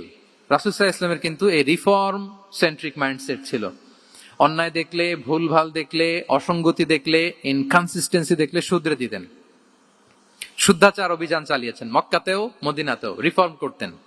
সব খারাপকে তিনি ভালো দিয়ে পরিবর্তন করে দিতেন। আসুন সিরাতের আয়নায়, থ্রু দ্য লেন্স অফ সিরা, আমরা দেখি কিভাবে পরিবর্তন করতেন। রাসূল সাল্লাল্লাহু আলাইহি ওয়াসাল্লামের একটা আদাত বা হ্যাবিট ছিল, তিনি কোনো ব্যক্তির বা কোনো স্থানের কোনো বাজে নাম বা খারাপ নাম দেখলে এটা ভালো নামে চেঞ্জ করে দিতেন। মক্কা থেকে মদিনায় হিজরতের আগে মদিনার নাম ছিল ইয়াসরিব। কি ছিল? ইয়াসরিব মানে হচ্ছে প্রতিশোধ বা নিন্দা বা ক্ষোভ বা ভর্ৎসনা, সবগুলোই খুব বাজে মিনিং ডিনোট করে। রাসূল ইসলাম বললেন, আমি যেই শহরে হিজরত করব এই শহরের নাম ক্ষোভ, এই শহরের নাম হিংসা, এটা হইতে পারে? বলেন। রাহমাতাল লিল আলামিন, mercy and peace for the entire universe করে যাকে আল্লাহ পাঠিয়েছেন, উনি যেই শহরে থাকবেন ওই শহরের নাম প্রতিশোধের শহর, এটা হবে? উনি শহরের নাম চেঞ্জ করে দিলেন। উনি শহরের নাম দিলেন মদিনাতুন নবী। কি দিলেন? মদিনাতুন নবী, অথবা তওবা তয়্যিবা, চেঞ্জ করে দিলেন, পরিবর্তন করে দিলেন। এক এলাকায় যে বিষ্ণু ইসলাম দেখলেন যে গাছপালা হয় না, উনি বললেন মাসমু হাযিহিল আরদ, এই জায়গার নাম কি? সবাই বলে ইসমুহা গাদেরা। গাদেরা মানে হচ্ছে মাকান লা নাবাতা ফিহি ওয়ালা শাজার, এমন জায়গা যেখানে ঘাস লতাপাতা কিছুই জন্মায় না। রাসূল সাল্লাল্লাহু আলাইহি ওয়াসাল্লাম বললেন, এই জন্যই তো ঘাস জন্মায় না, নাম তো রাখছো খুব বাজে একটা নাম। রাসূল সাল্লাল্লাহু আলাইহি ওয়াসাল্লাম বললেন, আজ থেকে এলাকার নাম গাদেরা নয়, এলাকার নাম আজকে থেকে খাদেরা। কি নাম? খাদেরা মানে কি বলেন? সবুজ, গ্রিন, এভারগ্রিন, সবুজ শ্যামল। এবং রাসূল সাল্লাল্লাহু আলাইহি ওয়াসাল্লাম যখন গ্রিন ল্যান্ড নাম দিয়ে দিলেন, এরপর থেকে সবুজ শ্যামল করে আল্লাহ জায়গাটাকে বরকতময় করে দিলেন। Changing names. এক সুন্দরী নারীকে বললেন মাসমুকি, কি নাম? বলে আসিয়া। আসিয়া মানে অবাধ্য। রাসূল সাল্লাল্লাহু আলাইহি ওয়াসাল্লাম বললেন, তুমি এত সুন্দরী, you are a beautiful lady, আর কি বাজে একটা নাম রেখেছো আসিয়া। তুমি আসিয়া কেন হবে? আজকে থেকে তোমার নাম জামিলা, মানে তুমি সুন্দরী, রূপবতী। সুবহানাল্লাহ, সুন্দর একটা নাম দিয়ে দিলেন। এক সাহাবীর নাম ছিল হাজান। হাজান মানে রাফ এন্ড টাফ, রুক্ষ। রাসূল সাল্লাল্লাহু আলাইহি ওয়াসাল্লাম বললেন, না, হাজান না, তোমার নাম আজকে থেকে সাহাল। কি নাম? সাহাল। সাহাল মানে সহজ। উনি বলেন, যেদিন থেকে সাহাল রাখছি এর আগ পর্যন্ত নাকি ওনার অসুস্থতা, রোগ বালাই একটার পর একটা লেগেই থাকতো। যেদিন থেকে সাহাল, ওই দিন থেকে উনি বলেন যে আল্লাহ তাআলা নবীর এই নাম চেঞ্জ করে দেওয়ার বারাকায় আমার পুরো জীবনের সব কাজকে আল্লাহ তাআলা সহজ করে দিয়েছেন। তাহলে রিফর্ম সেন্ট্রিক মাইন্ডসেট। আমরাও খারাপ কিছু দেখলে ভালো দিয়ে পরিবর্তন করব, কি বলেন? ইনশাআল্লাহ বলেন সবাই। আচ্ছা, এটা তো নাম চেঞ্জ করে দেয়া। এবার সোশ্যাল রিফর্ম তিনি কি কি করেছেন আমরা একটু দেখি। তিনি যখন যুবক, মক্কায় এক ইয়ামানি লোক ব্যবসা করতে এসে তার প্রোডাক্ট বিক্রি করার পরে, আস ইবনে ওয়াইল নামে এক লোকের কাছে বিক্রি করার পরে যখন দাম চাইতে গেল, আস বলে, আরে বেটা, আমরা মক্কার সন্তান, আমরা দাম দিব না। তো সে ভাবলো হয়তো আমার সাথে ঠাট্টা করেছে, হজের মৌসুম যাক, বেচাকেনা শেষ করে যাওয়ার পথে দামটা নিয়ে যাব। সে ফেরার দিন আবার গেল যে আমার তো জিনিসের দামটা আপনি দিলেন না। সে বলে, আমরা এই ভূখণ্ডের মালিক, আমরা দাম দেই না, এটা তো বড় জুলুম। সে কান্নাকাটি শুরু করলো। তার এই কান্নাকাটি দেখে আল্লাহ রাসূল সাল্লাল্লাহু আলাইহি ওয়াসাল্লাম, ওনার চাচা জুবাইর ইবনে আব্দুল মুত্তালিব সহ ইয়াং স্টার যারা আছে, দ্য ইয়ুথ অব মক্কা, তাদের সবাইকে নিয়ে একটা সোসাইটি করলেন। এই যে আমরা হালাফুল ফুদুলের নাম শুনি না, যেটা বাংলায় আমরা কি বলি? হিলফুল ফুজুল। এই নামে তো অনেক সংগঠন আছে বাংলাদেশে, কি বলেন? যুবকরা কোন সংগঠন করলে কমনলি এই নামটা পছন্দ করে, হিলফুল ফুজুল। আসলে এটার মূল নাম ছিল হালাফুল মুত্তাইয়িবিন। তিব মানে হচ্ছে রং। রাসূল সাল্লাল্লাহু আলাইহি ওয়াসাল্লাম সবাই মিলে, তখন জাহিলি যুগে একটা কালচার ছিল, বালতি ভর্তি রঙের ভেতরে হাত ঢুকিয়ে দিত, দিয়ে এই রং সমেত হাতটা তারা পাথরের মধ্যে লাগাতো, সবার হাত ওইখানে দিত, মানে আমরা হাতে হাত রেখে কমিটেড, আমরা ঐক্যবদ্ধ হলাম। সেখান থেকে হয়েছে হালাফুল মুত্তাইয়িবিন, থেকে হালাফুল ফুদুল। ওনারা বলল যে না, আমরা সবাই থাকবো মাআল মাজলুমি দিদ্দা যালিম, আমরা মজলুমের পক্ষে থাকবো, জালেমের বিপক্ষে থাকবো। এবং যেই প্রতিজ্ঞা ওই কাজ। সবাই মিলে আস ইবনে ওয়াইলকে ধরলো, তার কাছ থেকে টাকা আদায় করে ওই ইয়ামানি ব্যবসায়ীর কাছে পৌঁছে দিয়ে তিনি মাজলুমকে সহায়তা করেছেন। সুবহানাল্লাহ। এবং এই টেন্ডেন্সি, এই জুলুম, চাঁদাবাজি যেগুলো ছিল মক্কার জমিনে, রাসূল সাল্লাল্লাহু আলাইহি ওয়াসাল্লাম এই সোশ্যাল রিফর্মের মাধ্যমে এটাকে সংস্কার করেছেন। তাহলে এই যে রিফর্ম সেন্ট্রিক আমাদের হইতে হবে। আমাদের সমাজেও এখন চাঁদাবাজি আছে না নাই বলেন? খুন খারাপি আছে না নাই? সামাজিক অনাচার। তাহলে ঐক্যবদ্ধ হইতে হবে আমাদেরকে রিফর্মের জন্য। যুবক যারা আমরা আছি, যাদেরকে আল্লাহ আমাদের বলার সুযোগ দিয়েছে, লেখার সুযোগ দিয়েছে, ফিল্ডে কাজের সুযোগ দিয়েছে, আমরা সবসময় মজলুমের পক্ষে থাকবো, আমরা সবসময় জালেমের বিপক্ষে থাকবো। আমাদের নীরবতা আর আমাদের নিশ্চুপ থাকাই জালিমদেরকে আরো বড় বড় জালিম বানিয়েছে। এজন্য নাহনু মাআল মাজলুম দিদ্দা যালিম, এটা হচ্ছে আমাদের স্লোগান। আমরা কাদের সাথে? মজলুমের সাথে। আওয়াজ করে বলেন, কার সাথে? ইত্তাকু দাওয়াতাল মাজলুম। রাসূল সাল্লাল্লাহু আলাইহি ওয়াসাল্লাম বলেন, তোমরা মাজলুমের কান্নাকে ভয় করো, কেননা মাজলুমের কান্না আর আল্লাহর মাঝে কোনো ফারাক থাকে না, কোনো পর্দা থাকে না, বদদোয়া করলেই কবুল হয়ে যায়। তাহলে এভাবে রাসূলুল্লাহ সাল্লাল্লাহু আলাইহি ওয়া আলিহি ওয়াসাল্লাম তিনি সোশ্যাল রিফর্ম করেছেন। আমরা যদি ওনার পলিটিক্যাল রিফর্মের দিকে তাকাই, তাহলে দেখব যে আমরা যদি কনস্টিটিউশন অফ মদিনার কথা বলি, মদিনার কনস্টিটিউশন, এটা কিন্তু রাসূল সাল্লাল্লাহু আলাইহি ওয়াসাল্লাম করেছেন। মদিনা চার্টার, এত চমৎকার চার্টার পৃথিবী আর দেখেনি। ওইটা থেকেই এখন সব গোটা বিশ্বের সংবিধান। এই যে আমাদের সংবিধান সংস্কার কমিশন আছে না একটা, নিশ্চয়ই তারা ওইটা থেকে অনেক বেনিফিটেড হতে পারবেন। আমাদের যে মদিনা চার্টার রাসূল সাল্লাল্লাহু আলাইহি ওয়াসাল্লাম নিজে করা, এবং এটা একটা ইনক্লুসিভ চার্টার ছিল। মুসলিম, পেগানস, জুইশ সব ধর্মের মানুষকে নিয়ে তিনি মদিনাতে ওয়ান উম্মাহ ঘোষণা দিয়েছিলেন। ওয়ান উম্মাহ, উই আর ওয়ান উম্মাহ।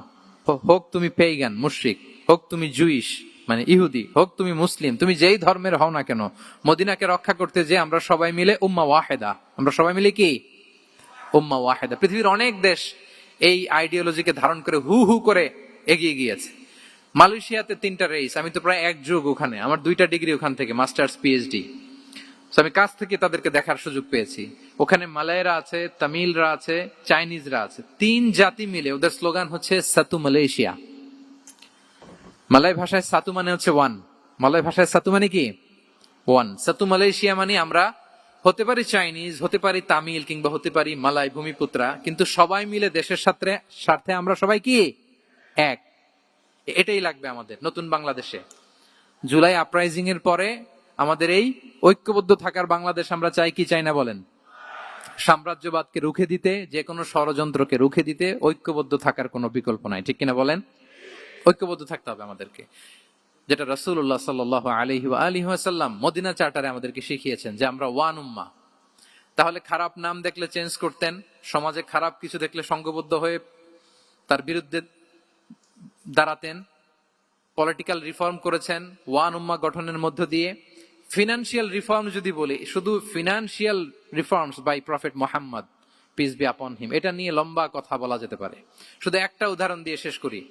বিদায় হজের ভাষণে উনি সুদকে চিরতরে কবরস্থ করেছেন, সুদকে চিরতরে কবরস্থ করেছেন, এবং এটা অন্যের জন্য না, নিজের ঘর দিয়ে শুরু করেছেন।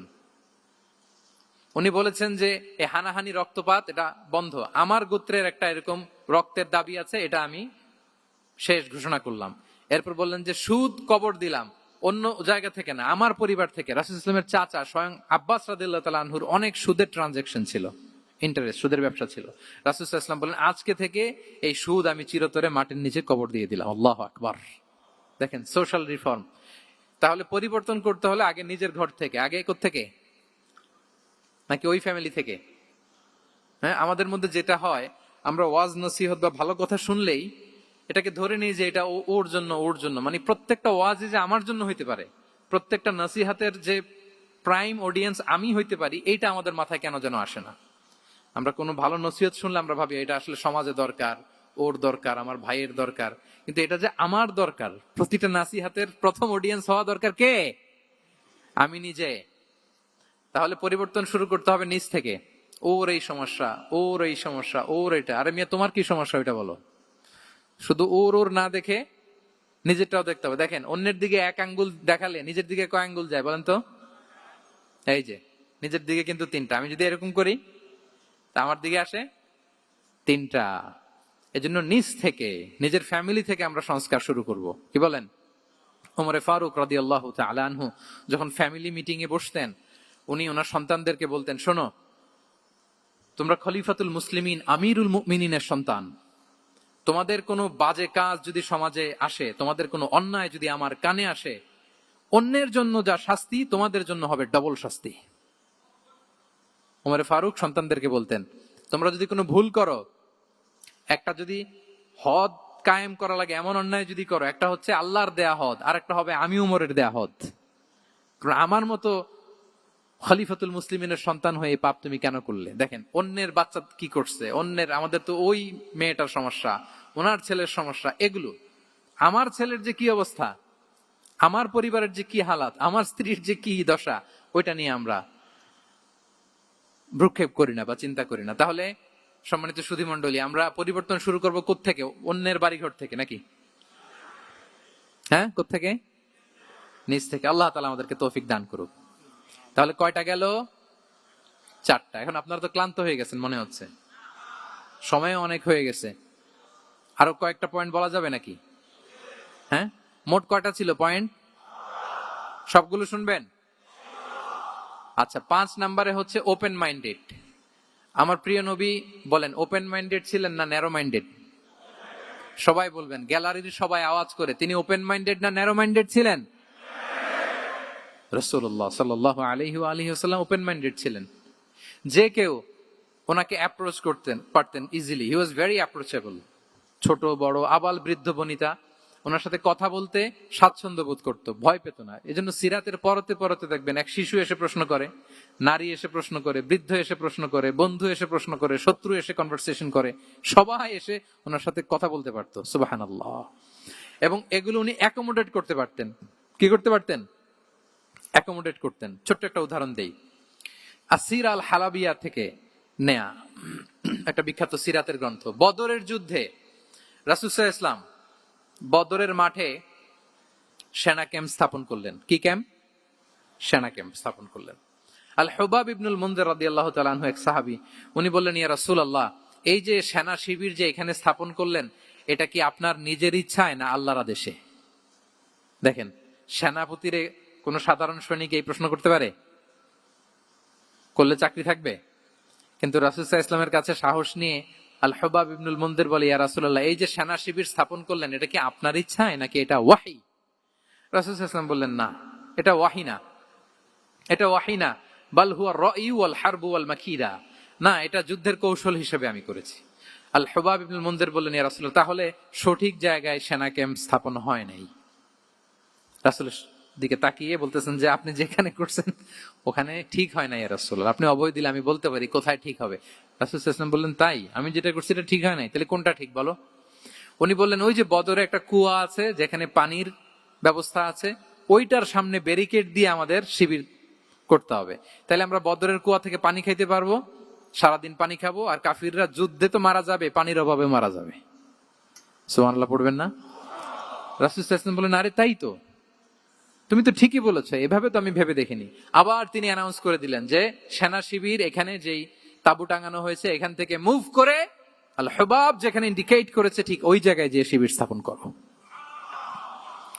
তাহলে আওয়াজ করে বলুন, ওপেন মাইন্ডেড না ন্যারো মাইন্ডেড? আমরা অনেক সময় আমাদের অধীনস্থদের কথা শুনতে চাই না। অনেক সময় অধীনস্থদের মাথা থেকেও দারুণ দারুণ দুর্দান্ত আইডিয়া চলে আসতে পারে। ইগনোর করবেন না সব সময়, আপনি দেখবেন যে তার কাছ থেকে ভালো আইডিয়া এসছে কিনা। তাহলে রাসূল সাল্লাল্লাহু আলাইহি ওয়াসাল্লাম এটাকে ইগনোর না করে অ্যাকোমোডেট করলেন। সুবহানাল্লাহ। খন্দক যুদ্ধের কথা যদি দেখি, পরীক্ষা খননের অ্যাডভাইস কে দিয়েছিল? মক্কার কোন লোক? মদিনার? কে দিয়েছিল? সালমান আল ফারিসি। বাড়ি কোথায়? ইরান, পারস্য। হি ওয়াজ পার্সিয়ান বেসিক্যালি। তাহলে দেখেন, সেই পারস্য থেকে এসে বললেন যে এখানে পরীক্ষা খনন করলে ভালো হয়। 5.5 কিলোমিটার পরীক্ষা খনন করে ফেললেন। 4.5 মিটার প্রশস্ত, 3.5 মিটার হচ্ছে এটার ডেপথ। পুরো মদিনার সবাই মিলে এটা করে ফেললেন। তার মানে আমি সব বুঝি, আমি সব জানি, এই মেন্টালিটি থেকে আমাদের বেড়ে আসতে হবে। এটা হচ্ছে একটা ন্যারো মাইন্ডেড পার্সোনালিটির অধিকারী, যে আমি যেটা বলছি ওইটা, এটার পরে কোনো কথা নেই, এটা ভুল। বরং আমার টিমের মধ্যে থেকে যদি কোনো ভালো অপিনিয়ন আসে সেটা আমি রিভাইজ করব। কি বলেন, পারা যাবে না? তাহলে ওপেন মাইন্ডেড পার্সোনালিটি ছিলেন রাসূলুল্লাহ সাল্লাল্লাহু আলাইহি ওয়াসাল্লাম। 6 নম্বরে চলে যাই। 6 নম্বর মাইন্ডসেট হচ্ছে এন্টারপ্রেনাল মাইন্ডসেট। এন্টারপ্রেনাল, এখন তো এটা আপনারা সবাই খুব বেশি শোনেন, এন্টারপ্রেনারশিপ, এন্টারপ্রেনাল। এন্টারপ্রেনাল মাইন্ডসেট আসলে অনেক কিছুর সমন্বয় হয়। 1 নম্বর, যার প্রোঅ্যাক্টিভ অ্যাটিটিউড যাদের থাকে, solution focused, not problem focused. Problem সৃষ্টি হইলে ওইদিকে ফোকাস না করে কিভাবে সলিউশন করা যায় ওইদিকে ফোকাস করতেন। এরপর যে হিউম্যান রিসোর্সের ভালো ম্যানেজ করতে পারে, রিসোর্স কম কিন্তু to take the best out of this resource. অনেকে দেখবেন যে ছোট্ট জিনিসকে অর্গানাইজ করে এত সুন্দর প্রেজেন্টেশন করে, আবার অনেকের অনেক আছে কিন্তু সেটাকে প্রেজেন্ট করতে পারে না, এরকম আছে না নাই? রাসূল সাল্লাল্লাহু আলাইহি ওয়াসাল্লাম অল্প রিসোর্স দিয়ে অনেক বড় কিছু অ্যারেঞ্জ করতে পারতেন। সুবহানাল্লাহ। এবং he was a very good talent hunter. রাসূল সাল্লাল্লাহু আলাইহি ওয়াসাল্লাম একজন চৌকস ট্যালেন্ট হান্টার ছিলেন। He was a very good observer. সাহাবীদের কার কি ট্যালেন্ট এটা তিনি নোট করতেন। যার যে দক্ষতা তাকে তার ওই দক্ষতা দিয়ে ইসলামের সেবা করতে উৎসাহ দিতেন। যখনই কোনো প্রতিভাবান সাহাবীকে তিনি দেখেছেন, তিনি ইসলামের জন্য সেই প্রতিভাকে কাজে লাগানোর চেষ্টা করেছেন। একজনকে দিয়ে সবটা করেননি। আমাদের সমাজে এই একটা ভুল ধারণা আছে, আমরা অনেকে একজনের কাছ থেকে সব কামনা করি। একজন সব করতে পারে না, পারে? যারা পারেও কোনোটাই ভালোভাবে পারে না, সব পারে, একটু একটু পারে। তো রাসূল সাল্লাল্লাহু আলাইহি ওয়াসাল্লাম ট্যালেন্ট হান্টার ছিলেন, যার যেখানে ট্যালেন্ট তাকে ওই কাজে লাগাতেন। বলেন তো খালিদ বিন ওয়ালিদ রাদিয়াল্লাহু তাআলা আনহুকে আল্লাহ রাসূল সাল্লাল্লাহু আলাইহি ওয়াসাল্লাম কি কাজে লাগিয়েছিলেন? আওয়াজ করে বলুন। যুদ্ধে। অনেক পরে ইসলাম ধর্ম গ্রহণ করেছেন, কিন্তু যুদ্ধের অভিযানে পাঠিয়েছেন এবং পরবর্তীতে তিনি সেনা প্রধান হয়েছিলেন মুসলিম ব্যাটালিয়নের। কারণ উনি ওয়ার স্ট্র্যাটেজি জানতেন। ওনার আক্রমণের কারণে তো উহুদের প্রান্তরে মুসলিমরা প্রায় নাস্তানাবুদ হওয়ার অবস্থা, তাই না? অনেক পরে আল্লাহ তাআলা ওনাকে ইসলামের জন্য কবুল করলেন। তাহলে উনি ওয়ার স্ট্র্যাটেজি জানতেন, ফলে রাসূল সাল্লাল্লাহু আলাইহি ওয়াসাল্লাম ওনাকে যুদ্ধের জন্য কাজে লাগিয়েছেন। তাহলে সবাইকে একটা দিলে হবে না, প্যারাসিটামল 3 বেলা সবার জন্য হবে নাকি যার যে রোগ সে অনুযায়ী প্রেসক্রিপশন? খালিদ বিন ওয়ালিদ রাদিয়াল্লাহু তাআলা আনহু তিনি সমরবিদ ছিলেন, রণকৌশলী। ওনাকে বানিয়েছেন সেনা প্রধান। আওয়াজ করে বলুন, কি প্রধান? উনি সেনা প্রধান হয়েছিলেন। আচ্ছা, আপনারা হাসান বিন সাবিত রাদিয়াল্লাহু তাআলা আনহুর নাম শুনেছেন নিশ্চয়ই। ওনাকেও তো যুদ্ধের ময়দানে পাঠিয়েছেন না? ওনারা পাঠিয়েছেন। ওনারা দিয়ে কি করছেন বলেন? কবিতা লিখতেন। ওনার কাব্য প্রতিভা ছিল। উনি বেসিক্যালি যুদ্ধ করতে জানতেন না, এজন্য রাসূল সাল্লাল্লাহু আলাইহি ওয়াসাল্লাম যুদ্ধে ওনাকে পাঠাতেনও না। বিভিন্ন যুদ্ধে ওনাকে না পাঠিয়ে নারীদেরকে, মদিনার নারী শিশু ভালনারেবলস যারা আছে তাদেরকে দেখভাল করার জন্য মদিনায় উনি রেখে যেতেন। কারণ আল্লাহ তাআলা ওনাকে কাব্য প্রতিভা দিয়েছিলেন। ওনার এক এক কবিতা পড়লে গায়ের লোম খাড়া হয়ে যায়। You will have goosebumps, literally আপনার গায়ের পশম দাঁড়িয়ে যাবে। এবং উনি ওনার কবিতা দিয়ে মুসলিমদেরকে, সাহাবীদেরকে উজ্জীবিত করতেন। মসজিদে নববীতে আল্লাহ রাসূল সাল্লাল্লাহু আলাইহি ওয়াসাল্লাম ওনার মিম্বারের পাশে শুধু হাসান বিন সাবিত রাদিয়াল্লাহু তাআলা আনহুর জন্য আলাদা একটা মিম্বার বানিয়েছিলেন, যে হাসান তুমি ওখানে উঠে কবিতা লিখে আমার সাহাবাদেরকে উজ্জীবিত করবে জিহাদের জন্য। আল্লাহু আকবার। তাহলে একজনকে সেনাপ্রধান, আরেকজনকে জাতীয় কবি, আরেকজনকে হাসান বিন সাবিত রাদিয়াল্লাহু তাআলা আনহুকে কি বানালেন? জাতীয় কবি বানালেন। আচ্ছা, হুযাইফা ইবনে ইয়ামান রাদিয়াল্লাহু তাআলা আনহু, ওনার ছিল ডিটেকটিভ মাইন্ড, এজন্য ওনাকে রাসূল সাল্লাল্লাহু আলাইহি ওয়াসাল্লাম মদিনার গোয়েন্দা বিভাগের প্রধান বানিয়েছেন, head of detective division. Huzaifa ibnul Yaman ছিলেন মদিনার কি? হেড অফ ইন্টেলিজেন্স, গোয়েন্দা বিভাগের প্রধান। মুআয ইবনে জাবাল রাদিয়াল্লাহু তাআলা আনহু প্রশাসনিক কাজ খুব ভালো বুঝতেন। মদিনার সবচাইতে বড় সিনিয়র আমলা ছিলেন মদিনা রাষ্ট্রের। মদিনা রাষ্ট্রের সবচাইতে সিনিয়র আমলা মুআয ইবনে জাবাল রাদিয়াল্লাহু তাআলা আনহুকে রাসূল সাল্লাল্লাহু আলাইহি ওয়াসাল্লাম কবিতা লেখার দায়িত্বও দেন নাই, গোয়েন্দাগিরি করতে দেন নাই, ওনাকে ইয়ামানের গভর্নর করে পাঠিয়েছেন। সুবহানাল্লাহি ওয়া বিহামদিহি। তাহলে যার যে যোগ্যতা তাকে সেই জায়গায় কাজে লাগানো, এটাকে বলে এন্টারপ্রেনাল মাইন্ডসেট। এটা কি বলে? এন্টারপ্রেনাল মাইন্ডসেট। আল্লাহ হাবিব সাল্লাল্লাহু আলাইহি ওয়াসাল্লামের এই মাইন্ডসেট ছিল। 7 নম্বরে হচ্ছে কনসিডারেট। 7 নম্বরে কি? কনসিডারেট। আমি খুব দ্রুত শেষ করে যাব ইনশাআল্লাহ। আপনারা বোরিং হচ্ছেন না তো? ক্লান্ত হচ্ছেন কারা কারা দেখি হাত তোলেন। আচ্ছা, তাহলে একটা তাকবীর পড়ুন আওয়াজ করে, আল্লাহু আকবার। আর জোরে পড়ুন, আল্লাহু আকবার, আল্লাহু আকবার।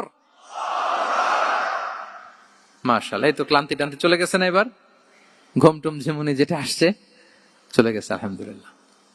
7 নম্বর মাইন্ডসেট হচ্ছে কনসিডারেট মাইন্ডসেট। কনসিডারেট মানে হচ্ছে সুবিবেচক, যার বিবেচনা আছে, অথবা যে অন্যের প্রতি সহানুভূতিশীল, উচ্চ বিবেকবোধ সম্পন্ন ব্যক্তিত্ব। রাসূল সাল্লাল্লাহু আলাইহি ওয়াসাল্লাম he was the man of 6 senses. ওনার 6টা সেন্স কাজ করতে একসাথে। কয়টা? আমাদের করে কয়টা? 5টা তো আল্লাহ দিছে, অনেকের 3টাও কাজ করে না। কোন দিক দিয়ে কি হচ্ছে দিন দুনিয়ায় নাই, সে একেবারে অন্য জগতের মানুষ। কি হচ্ছে চোখ কান খোলা নাই, কিছু জানা নাই। কিন্তু রাসূল সাল্লাল্লাহু আলাইহি ওয়াসাল্লাম he was man of 6 senses. চারদিকে কোথায় কি হচ্ছে, কার একটু অসুবিধা হয়ে যাচ্ছে, কার একটু সমস্যা, খুব অন্যের ব্যথায় ব্যথিত ছিলেন, অন্যের দুঃখে দুঃখী ছিলেন, অন্যের প্রতি সহানুভূতি ছিলেন। ম্যান অফ 6 সেন্সেস ছিলেন তিনি। সিরাত থেকে 2-1টা উদাহরণ দেখেন। একবার রাতের নামাজ, সম্ভবত এশার নামাজ খুব ছোট্ট করে শেষ করে দিলেন। তো সাহাবারা জিজ্ঞেস করলেন, ইয়া রাসূলুল্লাহ, নামাজ তো এত তাড়াহুড়ো করতে আপনাকে কখনো দেখিনি। তিনি বললেন, আমি নামাজের মাঝখানে এক ছোট্ট বাচ্চার কান্না শুনেছি। আনাস রাদিয়াল্লাহু বর্ণনা করেন যে কানা রাসূলুল্লাহ সাল্লাল্লাহু আলাইহি ওয়াসাল্লাম ইয়াসমাউ বুকা আস-সাবিয়্যি মা উম্মি। আমি যখন নামাজে ইমামতি করছি, পেছনে মহিলাদের কাতারের ওখান থেকে একটা ছোট্ট শিশুর কান্নার আওয়াজ আমার কানে আসলো। দেখেন কি সেন্স। তো আমার মনে হচ্ছিল বাচ্চার কান্নায় পেছনের কাতারে মায়ের বড্ড কষ্ট হচ্ছে, যে মাটা বাচ্চাটাকে নিয়ে এসছে উইমেন প্রেয়ার হলে, তাকে বাচ্চাটাকে ম্যানেজ করতে বা সামলাতে মায়ের বড্ড কষ্ট হয়ে যাচ্ছে আমার মনে হচ্ছে। এজন্য আমি নামাজটা একটু শর্টকাটে শেষ করে দিয়েছি। Could you imagine that? কি নবী আমরা পেয়েছি, কিরকম কনসিডারেট ছিলেন, কতটা সুবিবেচক ছিলেন, অন্যের প্রতি কতটা সহানুভূতিশীল ছিলেন তিনি, অন্যের যাতে কোনো সমস্যা না হয় এটা খেয়াল করতেন। মুআয ইবনে জাবাল রাদিয়াল্লাহু তাআলা আনহুকে মদিনার পাশেই এক মসজিদের ইমাম করে পাঠালেন। উনি ইমামতির দায়িত্ব পেয়ে একবার মাগরিবের নামাজে সূরা বাকারা তেলাওয়াত শুরু করলেন। কোরআনের সবচাইতে ছোট সূরা, তাই না? সূরাতুল বাকারা, হ্যাঁ, সবচেয়ে ছোট সূরা। তো ওনার হয়তো তেলাওয়াত করতে করতে একটা ইমোশন চলে আসছে, উনি তো সুরের ঝংকার দিয়ে তেলাওয়াত করতেছেন। এখন পিছনে যারা মুসল্লি ছিল এরা ছিল সব কৃষিজীবী সাহাবী। এরা কি ছিল? সারা দিন ওট দিয়ে, খেজুর গাছে পানি দিয়ে যান যায় কোন রকম ফরজ পেরে যায় ঘুমাইতে হবে। এই সাহাবীরা যখন পিছনে দাঁড়াইছে আর উনি ধরছে কোন সূরা? আওয়াজ করে বলুন না একটু, সূরাতুল বাকারা। এখন ওনারা তো আর থাকতে পারে না, ওনার সাথে থাকতে না পারে এক সাহাবী নামাজ রেখে দিয়ে ডাইরেক্ট রাসূল সাল্লাল্লাহু আলাইহি ওয়াসাল্লামের কাছে, কারণ বড় হুজুর তো আছে মদিনায়। যে বিচার দিছে, ইয়া রাসূলুল্লাহ, দেখেন এমন একজনকে ইমাম করে অ্যাসাইন করেছেন, উনি মাগরিবের সালাতে সূরা বাকারা পড়ে, আর আমরা হচ্ছি কৃষিজীবী শ্রমজীবী সাহাবী, আমাদের তো এত বড় কেরাতের সাথে জয়েন করা সম্ভব না। রাসূল সাল্লাল্লাহু আলাইহি ওয়াসাল্লাম রেগে গেলেন, চেহারাটা আগুনের গোলার মতো লাল হয়ে গেল। মুআয ইবনে জাবাল রাদিয়াল্লাহু তাআলা আনহুকে ডেকে পাঠালেন, ডেকে বললেন, আফাত্তানুন আনতা ইয়া মুআয, আফাত্তান, তুমি কি ফিতনা সৃষ্টি করতেছো? ওখানে পাঠাইছি কমিউনিটির ইউনিটি ধরে রাখার জন্য, তুমি ওখানে যে ফিতনা সৃষ্টি করতেছো, তুমি কি সাব্বিহ ইসমা রাব্বিকাল আ'লা এই সূরা তোমার মুখস্থ নাই? ওয়াদ-দুহা ওয়াল-লাইলি ইযা সাজা এটা পারো না? ওয়াশ-শামসি ওয়া দুহাহা এটা মুখস্থ নাই? তো তুমি কেন এই সূরাগুলো দিয়ে নামাজ পড়াও না? কেন পড়াও না? এরপর তিনি বললেন, যখন ইমামতির সুযোগ পাবে, সুযোগ পেয়ে লম্বা কেরাত ধরো না, ছোট্ট কেরাত দিয়ে নামাজ শেষ করো। কেননা তোমার পেছনে বয়স্করা আছে, মুরব্বীরা আছে, অসুস্থরা আছে। জাল হাজা, তার একটা জরুরি কাজ পড়ছিল, যাচ্ছিল, হঠাৎ মাগরিবের আজান, ভাবলো রাস্তার পাশে যেহেতু আজান দিছে নামাজটা পড়ে নেই। নামাজে ঢুইকে দেখছে আপনি সূরা বাকারা ধরছেন, তো বেচারা কি কাজ করবে না কি করবে? আর তার তো নিয়ত ছিল ফরজ নামাজটা পড়ি যে বাস ধরবো, এখন আপনি ধরছেন কোন সূরা? বাকারা। দেখেন রাসূল ইসলাম বললেন, যখন ইমামতির চান্স পাবে ছোট সূরা পড়বে, আর যখন তুমি একা পড়বে ফালিউতাউবিল মাশা, যত লম্বা করতে মনে চায় করো, রুকু করো লম্বা, সিজদা করো লম্বা, কেরাত করো লম্বা। রাসূল সাল্লাল্লাহু আলাইহি ওয়াসাল্লাম তো রাতে আধা ঘন্টা 40 মিনিট প্রথম রাকাতে কেরাত পড়তেন, এরপরে আবার 40 মিনিট রুকুতে থাকতেন, রুকু থেকে দাঁড়ায় আবার 40 মিনিট, আবার সিজদায় যেয়ে 40 মিনিট, এরপরে সিজদা থেকে 2 সিজদার মাঝখানে আবার 40 মিনিট, 2 রাকাত দিয়ে এরকম রাতও শেষ করে দিয়েছেন। তো আপনার লম্বা যদি পড়তে মনে চায়, আপনি তো আপনার ব্যক্তিগত নফল সালাতে এভাবে লম্বা করবেন। কিন্তু আমাদের হয়ে গেছে উল্টা, একাকী নামাজ কোন রকম রুকু সিজদা এরকম হয়ে গেছে না অনেকটা। কিন্তু ইমামতির সুযোগ পেলে মাশাআল্লাহ, আল্লাহু আকবার, এইবার শুরু হয়েছে শাইখ সুদাইসির কণ্ঠে এই লম্বা করে। এখন পেছনে মুসল্লিদের কি দশা ওইটা আর আমরা খেয়াল করি না। আমাদেরকে অন্যের প্রতি সহানুভূতিশীল হতে শিখিয়েছে ইসলাম, কনসিডারেট হতে শিখিয়েছে, সুবিবেচক হতে শিখিয়েছে, যেটা রাসূল সাল্লাল্লাহু আলাইহি ওয়াসাল্লাম করেছেন। এবং রাসূল সাল্লাল্লাহু আলাইহি ওয়াসাল্লাম কোনো কাজে কাউকে পাঠালে ওনার বিখ্যাত সে বাণীটা বলে দিতেন যে ইয়াসসিরু ওয়ালা তুআসসিরু বাশশিরু ওয়ালা তুনাফিরু, সহজ করে উপস্থাপন করো, কঠিন করো না। সুসংবাদ দিও, মানুষকে দিন থেকে ভাগিও না। আমরা মানুষকে ভয় দেখাই, আমরা এত কঠিন করে ইসলামকে উপস্থাপন করি, মানুষ বলে আগে যেটা করতাম ওইটাই ভালো। তো আমরা যেন দিনকে কঠিন না করি, আমাদের কোনো অ্যাটিটিউডের কারণে যেন মানুষ ইসলাম থেকে ভেগে না যায়। আরেকটা উদাহরণ দেখুন, একবার মাগরিবের কিংবা এশার নামাজে রাসূল সাল্লাল্লাহু আলাইহি ওয়াসাল্লাম লম্বা সেজদা দিলেন। এত লম্বা সেজদা তিনি কখনো দেন না। নামাজ শেষে সাহাবারা জিজ্ঞেস করলেন, ইয়া রাসূলুল্লাহ, আপনি কি নামাজের মাঝখানে অসুস্থ হয়ে গেলেন নাকি? অথবা কোরআনের আয়াত নাজিল হলো নাকি, ওহী নাজিল হলো নাকি? রাসূল সাল্লাল্লাহু আলাইহি ওয়াসাল্লাম বললেন, কুল্লু যালিকা লাম ইয়াকুন ওয়ালাকিন নাবনি ইরতাহালানি ওয়া কারিহতু আন উআজ্জিলাহু হাত্তা ইয়াকদিয়া হাজাতাহ। বললেন না, অসুস্থ হই নাই, ওহিও নাজিল হয় নাই। আমি যখন সেজদায় গিয়েছি, আমার দুই ছোট নাতি হাসান হোসেন আমার কাঁধের উপরে চেপে বসেছে। যতক্ষণ না ওরা খেলা শেষ না করে নিচে নেমেছে, আমি সেজদায় লুটিয়েছিলাম। নেমেছে, এরপরে মাথা উঠিয়েছি।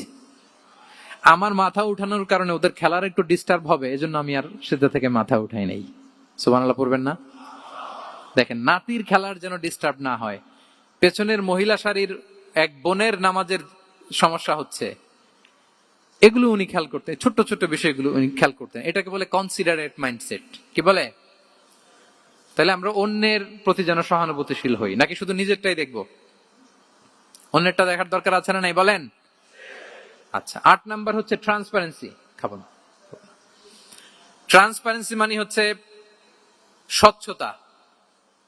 ওনার জীবনের চাইতে, ওনার বায়োগ্রাফির চাইতে স্বচ্ছ বায়োগ্রাফি আপনি পাবেন না। No public and private dividation. And in the long history of time, no one's life has been recorded more transparently than the life of Prophet Muhammad sallallahu alaihi wasallam. রাসূল সাল্লাল্লাহু আলাইহি ওয়াসাল্লামের চেয়ে বেশি পৃথিবীতে এমন সেকেন্ড কোন পারসন আপনি দেখাতে পারবেন না যার জীবনের সবকিছু রেকর্ডেড। সবকিছু রেকর্ডেড। এরকম আছে? ঘরে কি করেছেন, বাইরে কি করেছেন, স্ত্রীর সাথে কি করেছেন, বন্ধুর সাথে কি করেছেন, সাহাবাদের সাথে কি করেছেন, শত্রুর সাথে কি করেছেন, অল আর রেকর্ডেড।